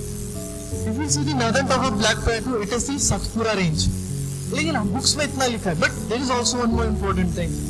इसका एक नॉर्थ ईस्ट एक्सटेंशन भी है डेक्कन प्लेटो का। नॉर्थ ईस्ट एक्सटेंशन मतलब अब सबको डेक्कन प्लेटो कितना दिख रहा है, नीचे वाला part, correct, just this much part. अगर मैं कहूँ कि ये साइड वाला दिख रहा है आपको, Garo, Khasi, Jaintia, north Cachar hills, this is the north eastward extension of Deccan plateau, and it was being asked in the last UPSC exam. North east extension है इसका। अरे ऐसा तो कुछ पढ़े ही नहीं हम, ऐसी चीजें होती है। ठीक, so this is what they are going to ask. मतलब सबको पता है कि डेक्कन प्लेटो क्या है। दूसरा, बच्चों लगता है सतपुरा विंध्य भी उसका पार्ट है, बट इट इज नॉट। ठीक है, और दूसरा इसका नॉर्थ ईस्ट एक्सटेंशन आपने लिख लिया, it is Garo, Khasi, Jaintia and north Cachar hills. And Garo, Khasi, Jaintia 3 tribes के नाम है, which totally forms Meghalaya. So this is what northeast extension of Deccan Plateau. किस तरह से हुआ, फिशर वॉल्केनिक इरप्शन से। Which type of soil form? Regular soil, black soil, cotton soil. Color is due to titaniferous mineral. ठीक है, यहाँ तक कोई डाउट्स? अब ब्लैक सॉइल की खासियत है, ये कैडबरी जैसे प्लेसेस बन जाते हैं। What do you call them? Black soil को देखा है ना, ऐसे कैडबरी जैसे प्लेसेस बन जाते हैं बड़े बड़े, है ना। मराठी में देखो समथिंग कहते हैं उसको, है ना, वही कहते हैं। Why? It has a self flowing capability, self flowing capacity। उसको मतलब ऐसा हल चलाने की जरूरत नहीं होती। तो कभी कभी ऐसा कहते हैं सेल्फ फ्लोइंग कैपेसिटी किसकी होती है। अब दूसरी चीज, जब हम सॉइल्स को पढ़ते हैं उससे पहले एक मेटामॉर्फिक रॉक का बता देता हूं आपको। ग्रेनाइट क्या था आपका, फर्स्ट क्या है granite, igneous rock, when it went under the influence of pressure क्या बनेगा gneiss, G silent, clear shale क्या बनेगा schist. Now this gneiss and schist it is the core of Himalayas. अगर आपसे कभी पूछे कि core of Himalayas made up of majorly gneiss and schist, most important point of Himalayas. क्योंकि अभी ये तो आ चुका है कि फॉर्मेशन कैसे हुआ हिमालयस का, ये भी आ चुका है कि why Karakoram range is not part of it, ये भी पढ़ लिया कि तिब्बत क्या है। अब ये सारी चीजें याद क्यों रखने को बोल रहा हूं, बिकॉज आगे वाला टॉपिक है मानसून, जिसमें ये सारी चीजें काम आने वाली है। हर एक चीज लिंक से पढ़ रहे हैं हम। तो इस तरह से आपका कोल पे ज्यादा प्रेशर लगा पड़ेगा, सबसे top quality coal that is anthracite. अब मुझसे ये आता है कि कोल पहले ही सुना था sir, more than 60% electricity produce करते हैं ना, कौन से टाइप का कोल लगता है। अच्छा, इलेक्ट्रिसिटी कोयले से कैसे बनती है, बहुत सिंपल चीज बता रहा हूं। कोयला आपने जलाया, पानी उबला, स्टीम पैदा हुई, टर्बाइंस घूमे, mechanical energy is converted into electrical energy. Simple. जो आपके न्यूक्लियर रिएक्टर्स भी होते हैं उसमें क्या होता है, हमारे पास न्यूक्लियर रिएक्टर्स स्टेज 1 है, कितने आ रहे हैं, कौन सा stage 1। In stage 1 what happens, uranium use करते हैं हम, कौन सा अनरिएक्टिव, याद रखना it is not a radio active one, क्योंकि आपको यूरेनियम जब आप एटॉमिक बम के लिए करते हो उसके लिए उसका यूरेनियम एनरिचमेंट करना पड़ता है, there is a process for it. तो ऐसा नहीं होने वाला कि कल न्यूक्लियर रिएक्टर फट गया तो बम होगा इतना, दैट इज ऑल स्टूपिडिटी। ठीक है, गलत बताते हैं आगे चीजें, इतना नहीं होने वाला, because it is not the enrichment नहीं हुआ उसका। अब स्टेज 1 पे। स्टेज 2 क्या है, जब हमने यूरेनियम यूज किया उसको रिसाइकिल करके यूज करते हैं ना, वो हम अभी तक सीख रहे हैं। एंड थर्ड है जिसके लिए हम पैदा हुए हैं, किसके लिए, भोकाल मचाने के लिए, मोनोजाइट। मोनोजाइट कराया था आपको फर्स्ट डे या सेकंड डे, केरला में मिलता है, ट्रेवेनकोर किंगडम बताया था। ट्रेवेनकोर का राजा वो पाकिस्तान वालों बाकियों को बेचता था मोनोजाइट, वो हमारे केरला की बीचेस से मिलता है, इस मस्त भर के रख लो, अभी अगली बार जाओगे केरला से बीचेस से भर के रख लेना। That will be the third stage, क्योंकि एक ना एक दिन तो यूरेनियम खत्म होना है, what will be the next, so we are already having the next thing. अब दूसरी चीज आती है कि कोल। अब कोल क्या होती है, 4 प्रकार, ABLP। ABLP पहला होता है anthracite, top most quality coal, जो बना था आज से 250 million years ago in carboniferous age. Major regions around the world are USA, black forest, rural Germany, Australia. कौन बोला ऑस्ट्रेलिया, ऑस्ट्रेलिया, अरे वेरी गुड, एनओ बजा देने एक Australia. Australia is even the largest exporter. कितना क्या कर लेंगे, एक्सपोर्ट ही करेंगे ना, ऐसा हो जाता है, क्या कर लेंगे। सो लार्जेस्ट एक्सपोर्टर कौन बन जाता है, ऑस्ट्रेलिया बन जाता है। चाइना और उसका एक डे लो, भी मैं आपको बताऊंगा कि चाइना ऑस्ट्रेलिया रिलेशंस कैसे, कुछ कल के लिए भी रख देता हूँ। कल टॉपिक ही वही है कि India China, Australia China, AUKUS क्या होता है। कल मतलब चीजें नहीं, कल नहीं सॉरी परसों, कल संडे, कल का लेक्चर आपका ऑनलाइन होगा। आई will be taking it from my classroom, वहां पे आप लोग नहीं आ सकते, सॉरी, ठीक है, ऑफलाइन वहाँ नहीं आ सकते, मतलब वहाँ पे कैसे आ सकते हो, मतलब आ सकते हो इन फ्यूचर, ठीक है, आ सकते हो। कल आपका मोस्टली ऑनलाइन होगा, ठीक है, कल आपका क्या हो रहा है, ऑनलाइन क्लास हो रहा है। कल हम पढ़ेंगे महात्मा गांधी का पूरा, क्योंकि कल मुझे मेरे कैरियर में आपका टाइम ऑलमोस्ट सेम होने वाला है, तो ऑन टू द स्पॉट पूरा महात्मा गांधी कवर कर लेंगे हम। महात्मा गांधी किस तरह से आए थे, कौन कौन से उनके न्यूज़पेपर है, कब उन्होंने बाल कटवाए, किसी लाइफ थी, ठीक है। तो आप कृपया करके ऑनलाइन कल अटेंड कर लेना, ठीक है, अटेंडेंस तो लगा देना, जिसको पढ़ना है पढ़ लेना, because it will be very good one. I will be teaching on the smart board, तो स्क्रीन वगैरह का कुछ इश्यू नहीं होगा, अच्छे से दिखेगा, क्लैरिटी वगैरह सब आता है, प्रॉपर सेटअप के साथ पढ़ाता हूं, ठीक है। तो वो सारी चीजें थी, लेकिन मैं सेम ही दिखूंगा, ऐसा नहीं कि अलग दिखूंगा। कल तो संडे है, कल शायद मैं टी शर्ट में पढ़ाऊंगा, संडे को मैं शर्ट नहीं पहनूंगा, और कुछ डिफरेंस नहीं होने वाला, और बस यहाँ वहाँ की बातें नहीं होगी जो हमें अच्छी लगती है। अभी हम आते हैं वापस अपने टॉपिक पे, कहाँ पे थे हम लोग, types of coal. Top most anthracite कहाँ कहाँ मिलता है देख लिया, इंडिया में बस कहाँ मिलता है, कश्मीर वैली में, वहां से कोल निकालोगे गोली चलेगी। उसके बाद सेकंड आता है बी, ए के बाद क्या आता है B, B stands for bituminous. Bituminous contains रफली 70% ऑफ द कार्बन कंटेंट। अच्छा कार्बन कंटेंट क्या सीन है, गैस जलाते हो घर पे, नीला फ्लेम निकलता है ब्लू कलर का, मींस कार्बन कंटेंट हाई है। पेपर जलाया, नीला फ्लेम निकला आज तक, येलो कलर का निकलता है। रबर जलाओगे, येलो कलर का निकलता है। So that is due to the presence of unsaturated hydrocarbon. साधारण भाषा में बोलो तो, साधारण भाषा में क्या बोलेंगे, कार्बन कंटेंट का मतलब, ठीक है। लेकिन petrol diesel unsaturated hydrocarbon use करते हैं। वो क्यों करते हैं मैं बाद में बताऊंगा साइंस एंड टेक के क्लास में। जबकि सैचुरेटेड कार्बन से तो अच्छा फ्यूल आता है। Then why in petrol and diesel we use unsaturated hydrocarbons? What is cetane number? What is octane? करेंगे हम किसी दिन जिंदगी में। अभी हम आते हैं back to the topic. Bituminous कहाँ मिलता है सबसे ज्यादा? It is found in the India's eastern side. कहाँ मिलता है इंडिया की eastern side? Where is my map? See ये मैप दिख रहा है, उड़ीसा झारखंड वाला region. Can you see this? Slow क्यों है? ये बंद है माइक? वहां पे अनुज है, अनुज है, वो मेरे साथ एक शरारती बच्चा था। बिट्यूमिनस, बिट्यूमिनस आपको कहाँ मिल रहा है? तो सीधी एरिया इतना इसको दिख रहा है, छत्तीसगढ़, कोरबा फील्ड, रानीगंज वगैरह, वेस्ट बंगाल, उड़ीसा, झारखंड, ये रहा मेजर एरिया जहाँ पे आपका कोल सबसे ज्यादा मिलेगा। ठीक है, सबसे ज्यादा कोल यहाँ पे मिलेगा। अब तीसरा टाइप आता है लिग्नाइट। लिग्नाइट कोल, अभी सारे इंडिया का कोल है ना, ये कोल फॉर्मेशन कब हुआ था? It is a Gondwana coal system. ये फॉर्म हुआ था जब बाकी का यूएस वगैरह का कोल फॉर्म हुआ था ना, ऑस्ट्रेलिया जर्मनी का, उससे 100 मिलियन साल बाद।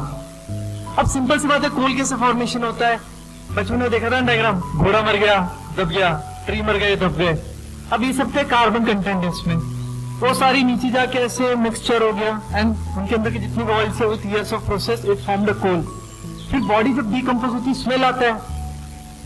किसकी बॉडी देखी थी? बिल्ली बिल्ली कुत्ता कुछ तो मरा हुआ देखा होगा ना, स्मेल आता है। चूहा कुछ तो मरा हुआ देखा होगा, स्मेल आता है। उसकी बॉडी से जो स्मेल निकलती दैट इज नेचुरल गैस। सो सालों पहले जो चीजें दब गई थी उससे जो गैसेस निकली बीच में पत्थरों में जाके फंस गई, जिससे अब अभी हम क्या निकालते हैं? Natural gas. ठीक है, तो that is your methane hydrates और नेचुरल गैस के हाइड्रेट्स है। देखो कैसे लिंक लगती है चीजों का। अभी जो थर्ड टाइप है आपका that is lignite. Lignite pure form है, 40-50% रहता है। कहाँ मिलता है? सबसे ज्यादा आपको मिलेगा तमिलनाडु में, न्यू वैली फील्ड्स में। लास्ट वाला है जिसका आप बारबेक्यू बनाते हो, पीट। पीट आप बना सकते हो, कुछ हाँ बना सकते हो। लकड़ी जला दो, आग लगा दो, फिर उसको बुझा देना। और लकड़ी वाला कोयला होता है ना, दैट इज कॉल्ड एज पीट। अच्छा, बारबेक्यू एंथ्रासाइट का बिट्यूमिनस करना है तो अरे जहर से मर जाओगे, कोई बना रहा होगा तो। ठीक है, तो पीट वाले कोल में बनाते हो, उससे कार्बन के एमिशंस निकलेंगे, जहरीले गैसेस। बारबेक्यू क्या फिर हॉस्पिटल में बनेगा आपका सर, ऐसे होता है। तो बारबेक्यू में कौन सा होता है वो भी बता दिया आपको, पीट। सो टाइप्स ऑफ कोल्स हो गए, लेकिन कंसेप्ट तो हमारा कोल्स तो था ही नहीं, बस बीच में एक टॉपिक आ गया था। अभी अगली चीज है हमारी इंडिया का बॉर्डर। इंडिया का border line, coast line. India का बॉर्डर कोस्ट लाइन, सबसे बड़ा बॉर्डर किसके साथ है हमारा? बांग्लादेश, 4096 किलोमीटर लंबा। And second largest it is with, दिख रहा होगा आप लोगों को, perfect, China. And third is Pakistan, fourth is Nepal, fifth Myanmar, and last is Bhutan. Now, why this border area is important and how it is related to Article number 2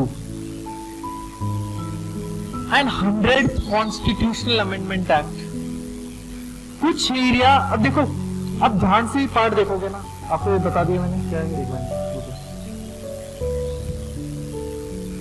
अरे होगा, बड़ा विधि चीज है। अब देखो ये बॉर्डर को कैसे टेढ़ी मेढ़ी लाइन, टेढ़ी मेढ़ी लाइन है, कलेक्शन दिख जाएगा टेढ़ी मेढ़ी लाइन से। मतलब इतना कॉम्प्लिकेटेड बॉर्डर को पता नहीं चल जाता कि उस पार के इस पार के, it is not a straight line. तो इसलिए हमेशा डिस्प्यूट बना रहता है। तो इससे ऐसी डिस्प्यूट में हमने कुछ टेरिटरीज बांग्लादेश को दे दी थी। भाई इंटरनेशनल कोर्ट में हम लोग हार गए थे केस, हमने कहा ठीक है, we follow the rules and that is how your 100th constitutional amendment act came place. Under 100th constitutional amendment act we ceded our territory to Bangladesh. अच्छा, आर्टिकल 2 का क्या काम है? ठीक है, आ रहा है ना दिमाग में क्या चीज है? आर्टिकल 1 क्या है वैसे बच्चों? India that is Bharat is union of states. इतना इंपॉर्टेंट है। हाँ, अगर सिंपल भाषा में बोलूं तो एक केक लाया आपने बर्थडे का और उसके आपने छोटे छोटे पीसेस कट कर दिए और सबको दे दिया, लेकिन एक्चुअली क्या था, पहला एक पूरा है। तो हम इंडिया को भी वही मानते हैं कि इंडिया एक पूरे केक की तरह है और हमें उसके एडमिनिस्ट्रेशन के लिए छोटे छोटे पीसेस करने हैं। अमेरिका उल्टा है। अमेरिका कैसा है, सब लोग अपने घर से एक पीस लो पेस्ट्री का, तो एक जोड़ दो, ये बन गया केक। That is USA. इसलिए यूएसए का कॉन्स्टिट्यूशन रिजिड है, ब्रिटिश का फ्लेक्सिबल है एंड हमारा दोनों का मिक्सचर है। ऐसी चीजें होती है। अभी आर्टिकल 2 और 3 में चीजें क्या है? जब भी इंडिया को बाहर की कोई टेरिटरी हथियानी पड़ेगी या लेनी पड़ेगी अपने अंदर या अपनी खुद की देनी पड़ेगी, ये सब किससे होता है? Article number 2। And article number 2 is under constitutional amendment act. Allahabad का नाम चेंज करके प्रयागराज रख दिया, तेलंगाना बना दिया, उत्तराखंड भी बना दिया अलग से, यूपी का ही पार्ट था। ठीक है, ऐसे अलग अलग करते गए हम लोग स्टेट्स को। तो ये सारी चीजें किसमें आती है?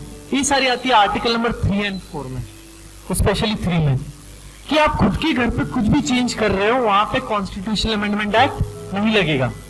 जब आपको बाहर से कोई जमीन लेनी पड़ेगी या देनी पड़ेगी, at that time constitutional amendment act is needed. So जब 16 मई 1975 को हमने सिक्किम लिया, ये लिया क्या खुद ही आए, इट वॉज नॉट एनेक्सेशन और समथिंग, दे केम, आए थे अपनी अर्थव्यवस्था वगैरह ठीक करने। So it will be through second constitutional amendment. Article 2A is related to Sikkim. So that is how you study. ऐसी चीज होती है। जैसे 100 साल पूरे सिक्किम पे प्रश्न, जिस भी चीज को 50 साल पूरे, 25 साल सालगिरह आती है ना, 75 ईयर्स जुबली वगैरह मनाते हैं, यूपीएससी भी खुशी से एक क्वेश्चन दे देता है बच्चों को, ये लो बच्चों को पूछता हूँ। That is how things takes place. ऐसी चीजें होती है। अब बॉर्डर क्यों इतना इंपॉर्टेंट है? बॉर्डर इसलिए important because it is not easy to maintain a border. 4096 kilometre long border. Do you know what that actually means? How many forces we need to deploy. मान लो कि आपने अगर 1 किलोमीटर पे एक सिपाही भी खड़ा किया ना, तो 4000 तो वहीं पे लग गए, बस आगे गए। और एक सिपाही वहां पे लगा, उनके खाना पीने का प्रबंध, खाना नहीं खाएगा तो उसका रहने का इंतजाम वो नहीं होगा। ये जस्ट एक जगह की बात है। What about the whole India? And that is how the whole picture comes. कहां गया हमारा?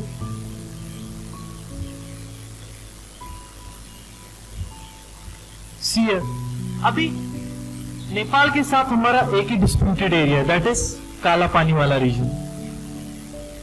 मेरा उत्तराखंड और नेपाल है, ये वाला पॉइंट। यहां से एक पास जाता है, पास मतलब माउंटेन पास, वो पहाड़ों के बीच में से रास्ता नहीं जाता। आपने फोटो देखा होगा बाइक वाइक का, that is called as LA, that means mountain pass. अब यहाँ पे एक इंपॉर्टेंट पास है, इसका नाम है, क्या नाम है? नहीं रे, कौन बोला ना तुल्ला, आप गलत हो गए, आपने मुझे गिरा दिया। कौन सा पास है यहाँ पे? लिपू लेक पास। आपको कैलाश जाना है, कैलाश पर्वत सबसे बड़ा नहीं, लेकिन अभी तक उसको कोई चढ़ नहीं पाया except one monk very thousands of years back. What actually is the reason behind that? वो मैं आपको बताता हूँ, साइंटिफिक रीजन बताता हूँ। ठीक है, ऐसा नहीं कुछ बताते बैठूंगा कि शिव जी आए थे, उन्होंने प्रवचन दिया था और बोला था अब नहीं होगा तो इसलिए नहीं चढ़ पा रहे। मुझे साइंटिफिक रीजन बताता हूँ क्या चीज होती है। अभी आप ध्यान से दो, उत्तराखंड और नेपाल के बीच में क्या है? लिपू लेक। अब वहां से आपका पास जा रहा है, यहीं से रास्ता किसके लिए जाता है? आपका कैलाश पर्वत के लिए। गवर्नमेंट ने कहा इतने सारे लोग बेचारे मर जाते, सड़क बना देते। बना दो, क्या दिक्कत है? फिर बात आई कि ब्रिटिशर्स ने कैसी बाउंड्री बनाई थी। सो ब्रिटिशर्स ने कहा था काली रिवर पास करती है, उसके नेटवर्क डिस्कनेक्ट हो जाएगा।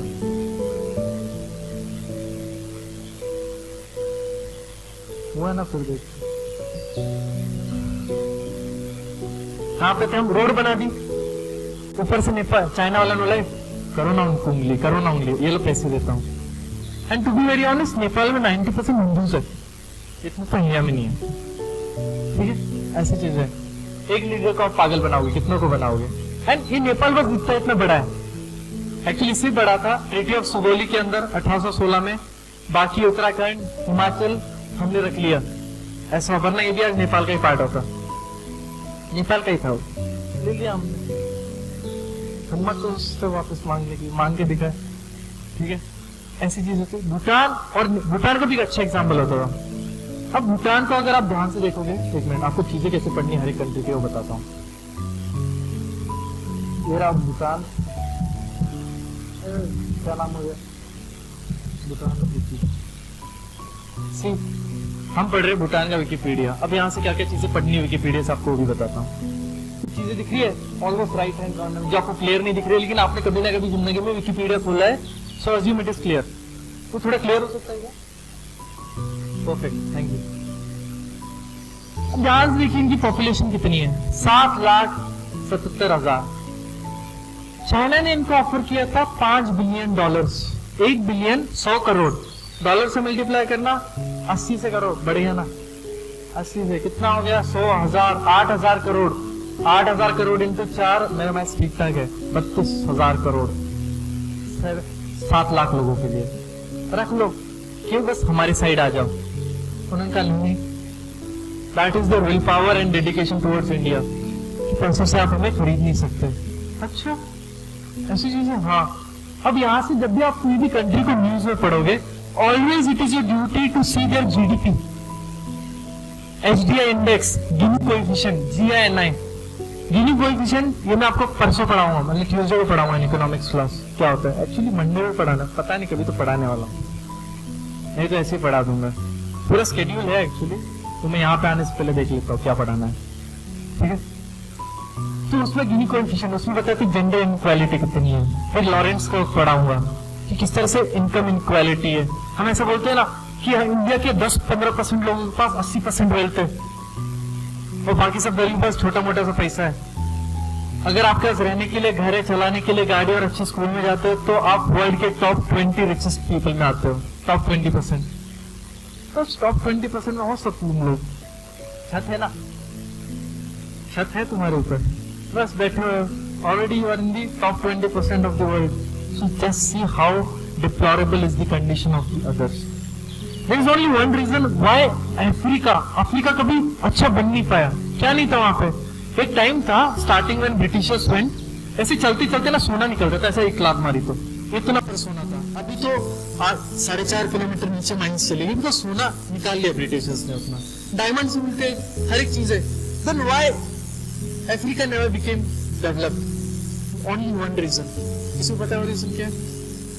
लोखंड नहीं मिलता उधर, आयरन नहीं मिलता। आयरन नहीं बनेगा तो इंडस्ट्रीज कैसे बनाओगे? सो बैकबोन इंडस्ट्री का आयरन ही नहीं है उनके पास। हीरे से बनाओगे, सोने से बनाओगे, 24 कैरेट गोल्ड ऐसे पिघल जाएगा। It can't stand by. देखोगे, अच्छा हमने तो सुना था रावण की लंका 24 कैरेट गोल्ड से बनी, वो कैसे हुई जरा बताना सर। कुछ चीजें राज के राज रहने दो। Let other teachers also have some expertise in that. सब मैं ही बोल दूं तो ठीक है, तो कर नहीं सकते। That is why Africa never got developed. ऐसी चीजें थी। अभी जब आप कुछ भी पढ़ोगे, आपके साइड में आपको सब दिखेगा, गिनी कोएफिशिएंट, HDI, उससे आपको उस देश का हालत पता चल जाएगा। और इजीली आपको सब पता चल गया है ना। आपने यूट्यूब पर कोई वीडियो देखा, कुछ नहीं, and you already came to know about everything about that country. लेकिन वहां पे इशू आता है कि जीडीपी में क्या लिखा है, नॉमिनल लिखा है, पीपीपी लिखा है, what is purchasing power parity, तो वो सारी चीजें आपको पढ़नी पड़ेगी। सो इट मींस स्टैटिक्स का आप जब करते हो, स्टैटिक तैयार, स्टैटिक मतलब जो बुक में लिखा हुआ है, जो डेली बदलता नहीं है, एक बार वो पढ़ लोगे तभी जाके आपको करंट अफेयर्स की न्यूज वगैरह समझेगी। अब जब मैं मंडे को पूरा न्यूज़पेपर वगैरह खोलूंगा, पीआईबी का दिखाऊंगा कि प्रेस इंफॉर्मेशन ब्यूरो कैसे काम करता है, किस तरह से आपको न्यूज निकालनी है। और बस दिन के मैक्सिमम 4 से 5 करंट अफेयर्स इंपॉर्टेंट होते हैं, just 4 to 5, not more than that. बस आपको वो 8 आना चाहिए, ऐसा होता है। तो 4 से 5। अच्छा, फिर यूट्यूबर्स क्यों नहीं बताते? 4 से 5 बताएंगे तो कितना, 2 मिनट में खत्म current affairs, watch time complete नहीं हुआ। यूट्यूब पे पैसे कैसे कमाएंगे? इसलिए वो 5 को बना देते 50। That is how things takes place. और जो नहीं वो भी बोल देते, इसका चेयरमैन याद कर लो, उसकी बीवी का नाम याद कर लो, उसके बीवी का पिंक कलर का साड़ी वो भी याद कर लो, यहाँ वहाँ की चीजें। सबका एक सेम एल्गोरिथम है। आप सर्च करना कभी कि हर एक यूट्यूब पे जितने भी चैनल है, सबका जो फ्री कंटेंट है सबका सेम है, कोई एक्स्ट्रा नहीं देखा। एक्स्ट्रा देता तो उनकी क्लासेस कैसे चलती? सिंपल सी बात है।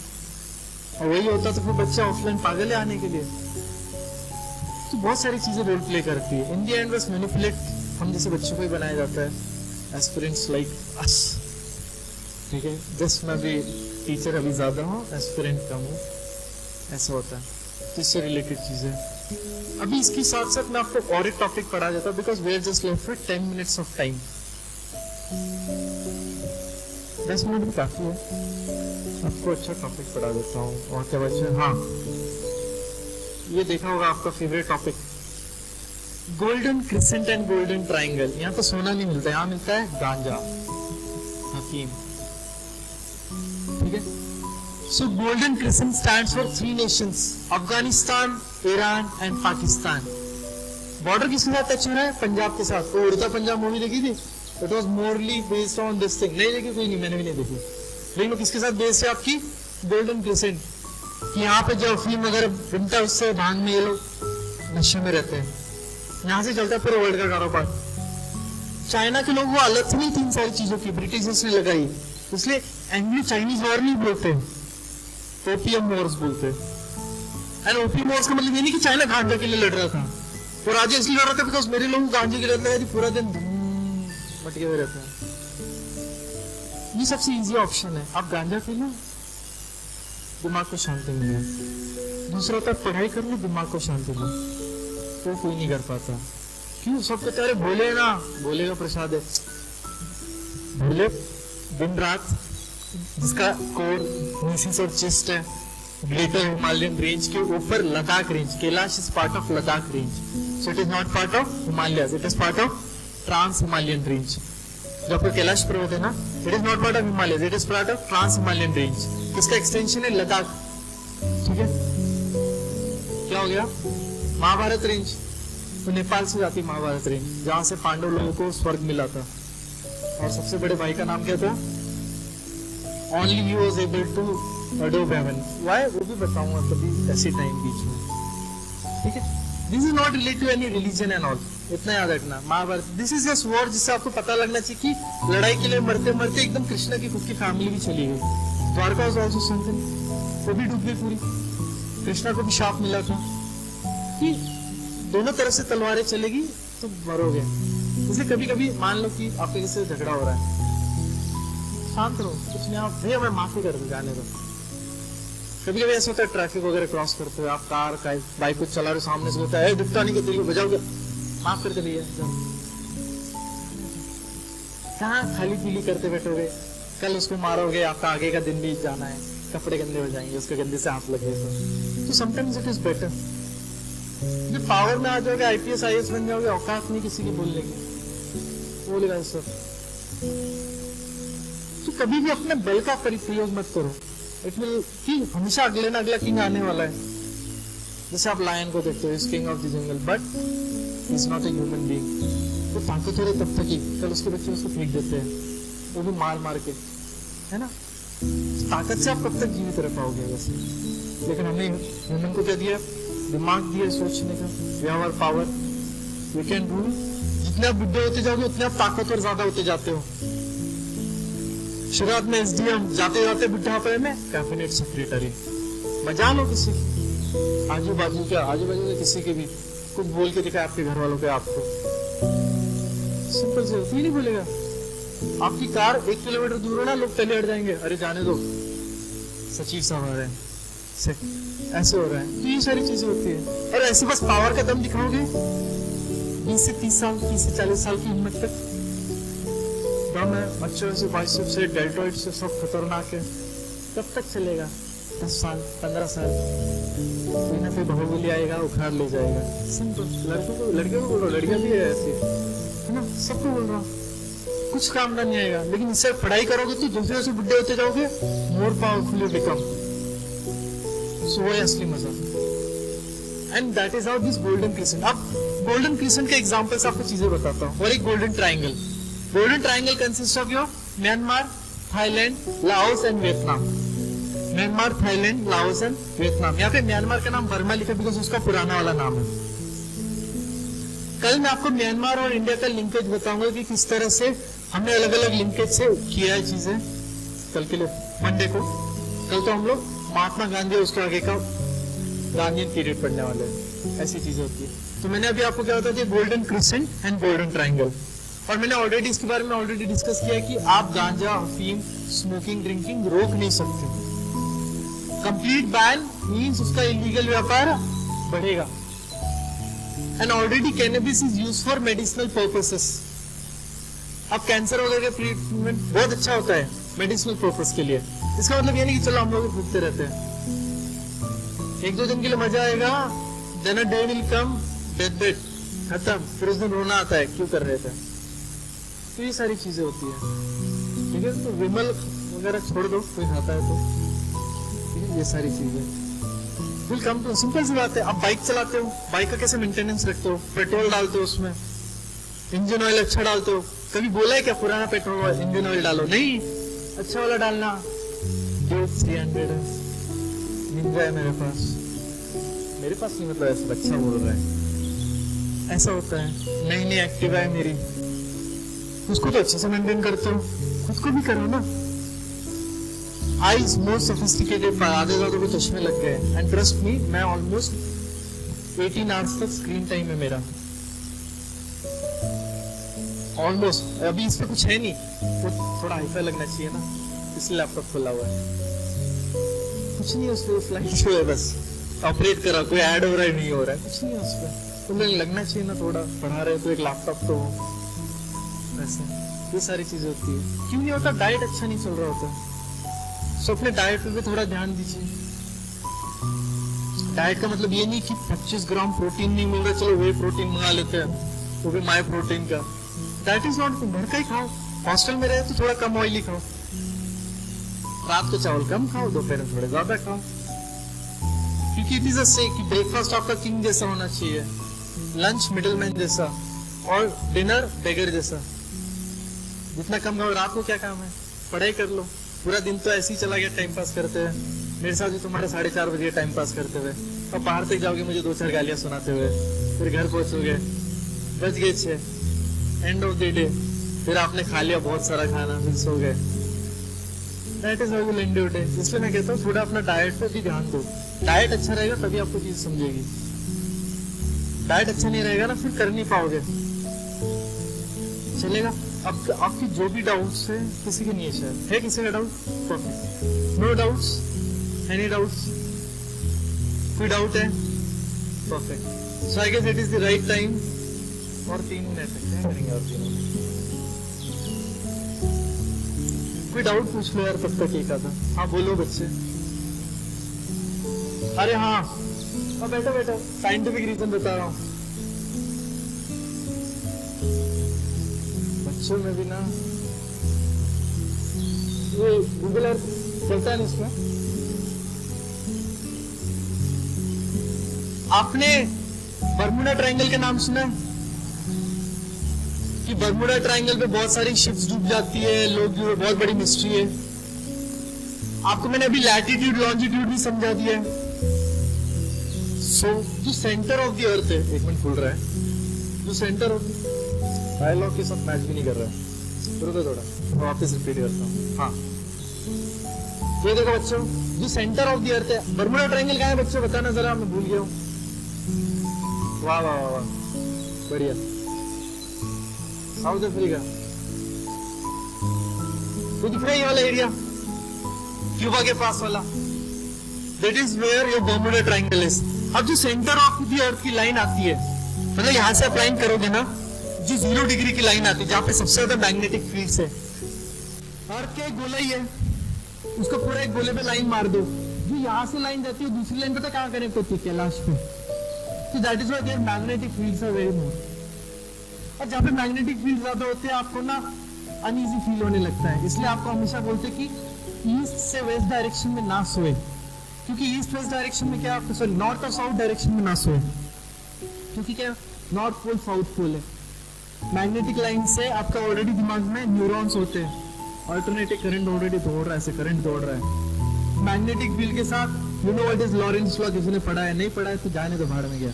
सिंपल इतना समझो कि नॉर्थ साउथ में सोते नहीं है, क्यों, दिमाग का बैलेंस नहीं होता, और जो लोग खनके हुए रहते हैं ना वो लोग उसी डायरेक्शन में सोते लगता है, ठीक है। So it is the east and west direction. The same happens in Kailash also. Kailash में मैग्नेटिक फील्ड्स बहुत ज्यादा है, that is why people feel very uneasy. And even when I did my mountaineering course in Manali, it is like we have been always advise कि आपकी मंजिल 10 feet या 10 metre भी दूर है, लेकिन वेदर खराब हुआ है तो हीरो जैसा बनना नहीं है और आगे जाना है। Because I have seen this many big boulders falling and 2 of my friends they died. ये तो ऐसे हीरो बने, मेरे सामने मौत हुई है 2 लोगों की। That is how dangerous it is. ऐसी चीजें होती है वेदर में, इसलिए बहुत सारे लोग कैलाश का जैसे वेदर खराब हो जाता है वापस आ जाते हैं। क्यों, कोर्स किया हुआ है उन्होंने, बेसिक चीजें फॉलो करें, that is thumb rule which we have followed. यहाँ से मजाक लगता है, जब बड़े बड़े पत्थर पड़ते हैं क्या रोक लोगे, वो नहीं रुकते, टू बी वेरी ऑनेस्ट। मैंने कैसे रोक लूंगी सर, अच्छा देखो वो दिख गए ना, ऐसे राम राम राम राम करते करते नीचे आए हो, ऐसी चीजें होती है। So that is the very scientific reason कि why Kailashnath is still not is unclimbed virgin mountain, ठीक है। So rest of the things and tomorrow's timing will be told to in group, क्या क्या कैसे कैसे करना है will be discussing. And Monday onwards again offline classes will be here, जहाँ पे हम करेंगे दुनिया की सबसे इंपॉर्टेंट चीज जिससे हमारा लेना देना नहीं है, इंटरनेशनल रिलेशंस कि देश देश की कैसे पॉलिसीज है। So I hope till now lecture is going ठीक ठाक, ज्यादा अच्छा भी नहीं लेकिन ठीक ठाक है। एनी डाउट्स, ठीक ठाक है या कुछ चेंजेस चाहिए? अच्छा ठीक है, काफी और पढ़ा दो, और पढ़ाने के लिए बच्चे, मेरा डाइट खत्म हो गया। ऑनलाइन आप लोगों को कुछ डाउट है तो यू पीपल कैन आस्क, आप लोग डिस्पर्स, कोई डाउट है तो पूछिए, डिस्पर्स, कुछ डाउट हो तो पूछिए ऑनलाइन। मला आहे परंतु एक अनाउन्समेंट करायची होती म्हणून मी आपल्या समोर उभा आहे। बाहेर मगा ब्रेक झाल्यानंतर काही विद्यार्थी माझ्याशी बोलले की सर हा जो कोर्स आहे हा थोडा आणखी काही वाढवा, असं किती जणांना वाटतं वाढवा, भरपूर विद्यार्थ्यांना वाटतंय, जवळपास ऑलमोस्ट ऑल। परंतु ओके आपल्या समोर आहेत। आपला हा जो प्रोग्राम आहे तो 1 वीक असा आपण घेतलेला आहे, वीक मध्ये 7 डेज येतात आणि आपण हा 22 ते 29 सप्टेंबर असा कोर्स घेत आहोत। त्यामध्ये रविवार हा सुट्टीचा दिवस म्हणून आपण घेतलेला होता, तर तो रविवार सुट्टीचा दिवस आपण युटिलाइज करणार आहोत आणि विद्यार्थ्यांच्या मागणीमुळे उद्या आपण 11 वाजता 11 ते 1 असं 2 तासाचं एक सेशन घेणार आहोत आणि ते फक्त ऑनलाईन असणार आहे। सर त्यांच्या अकॅडमी मधून लेक्चर देतील आणि ते आपण घरी बसून ऐकायचे आपापल्या लॅपटॉपवर किंवा मोबाईलवर। आणखी काही जर सूचना असेल तर सर ती सूचना आपल्याला थँक्यू।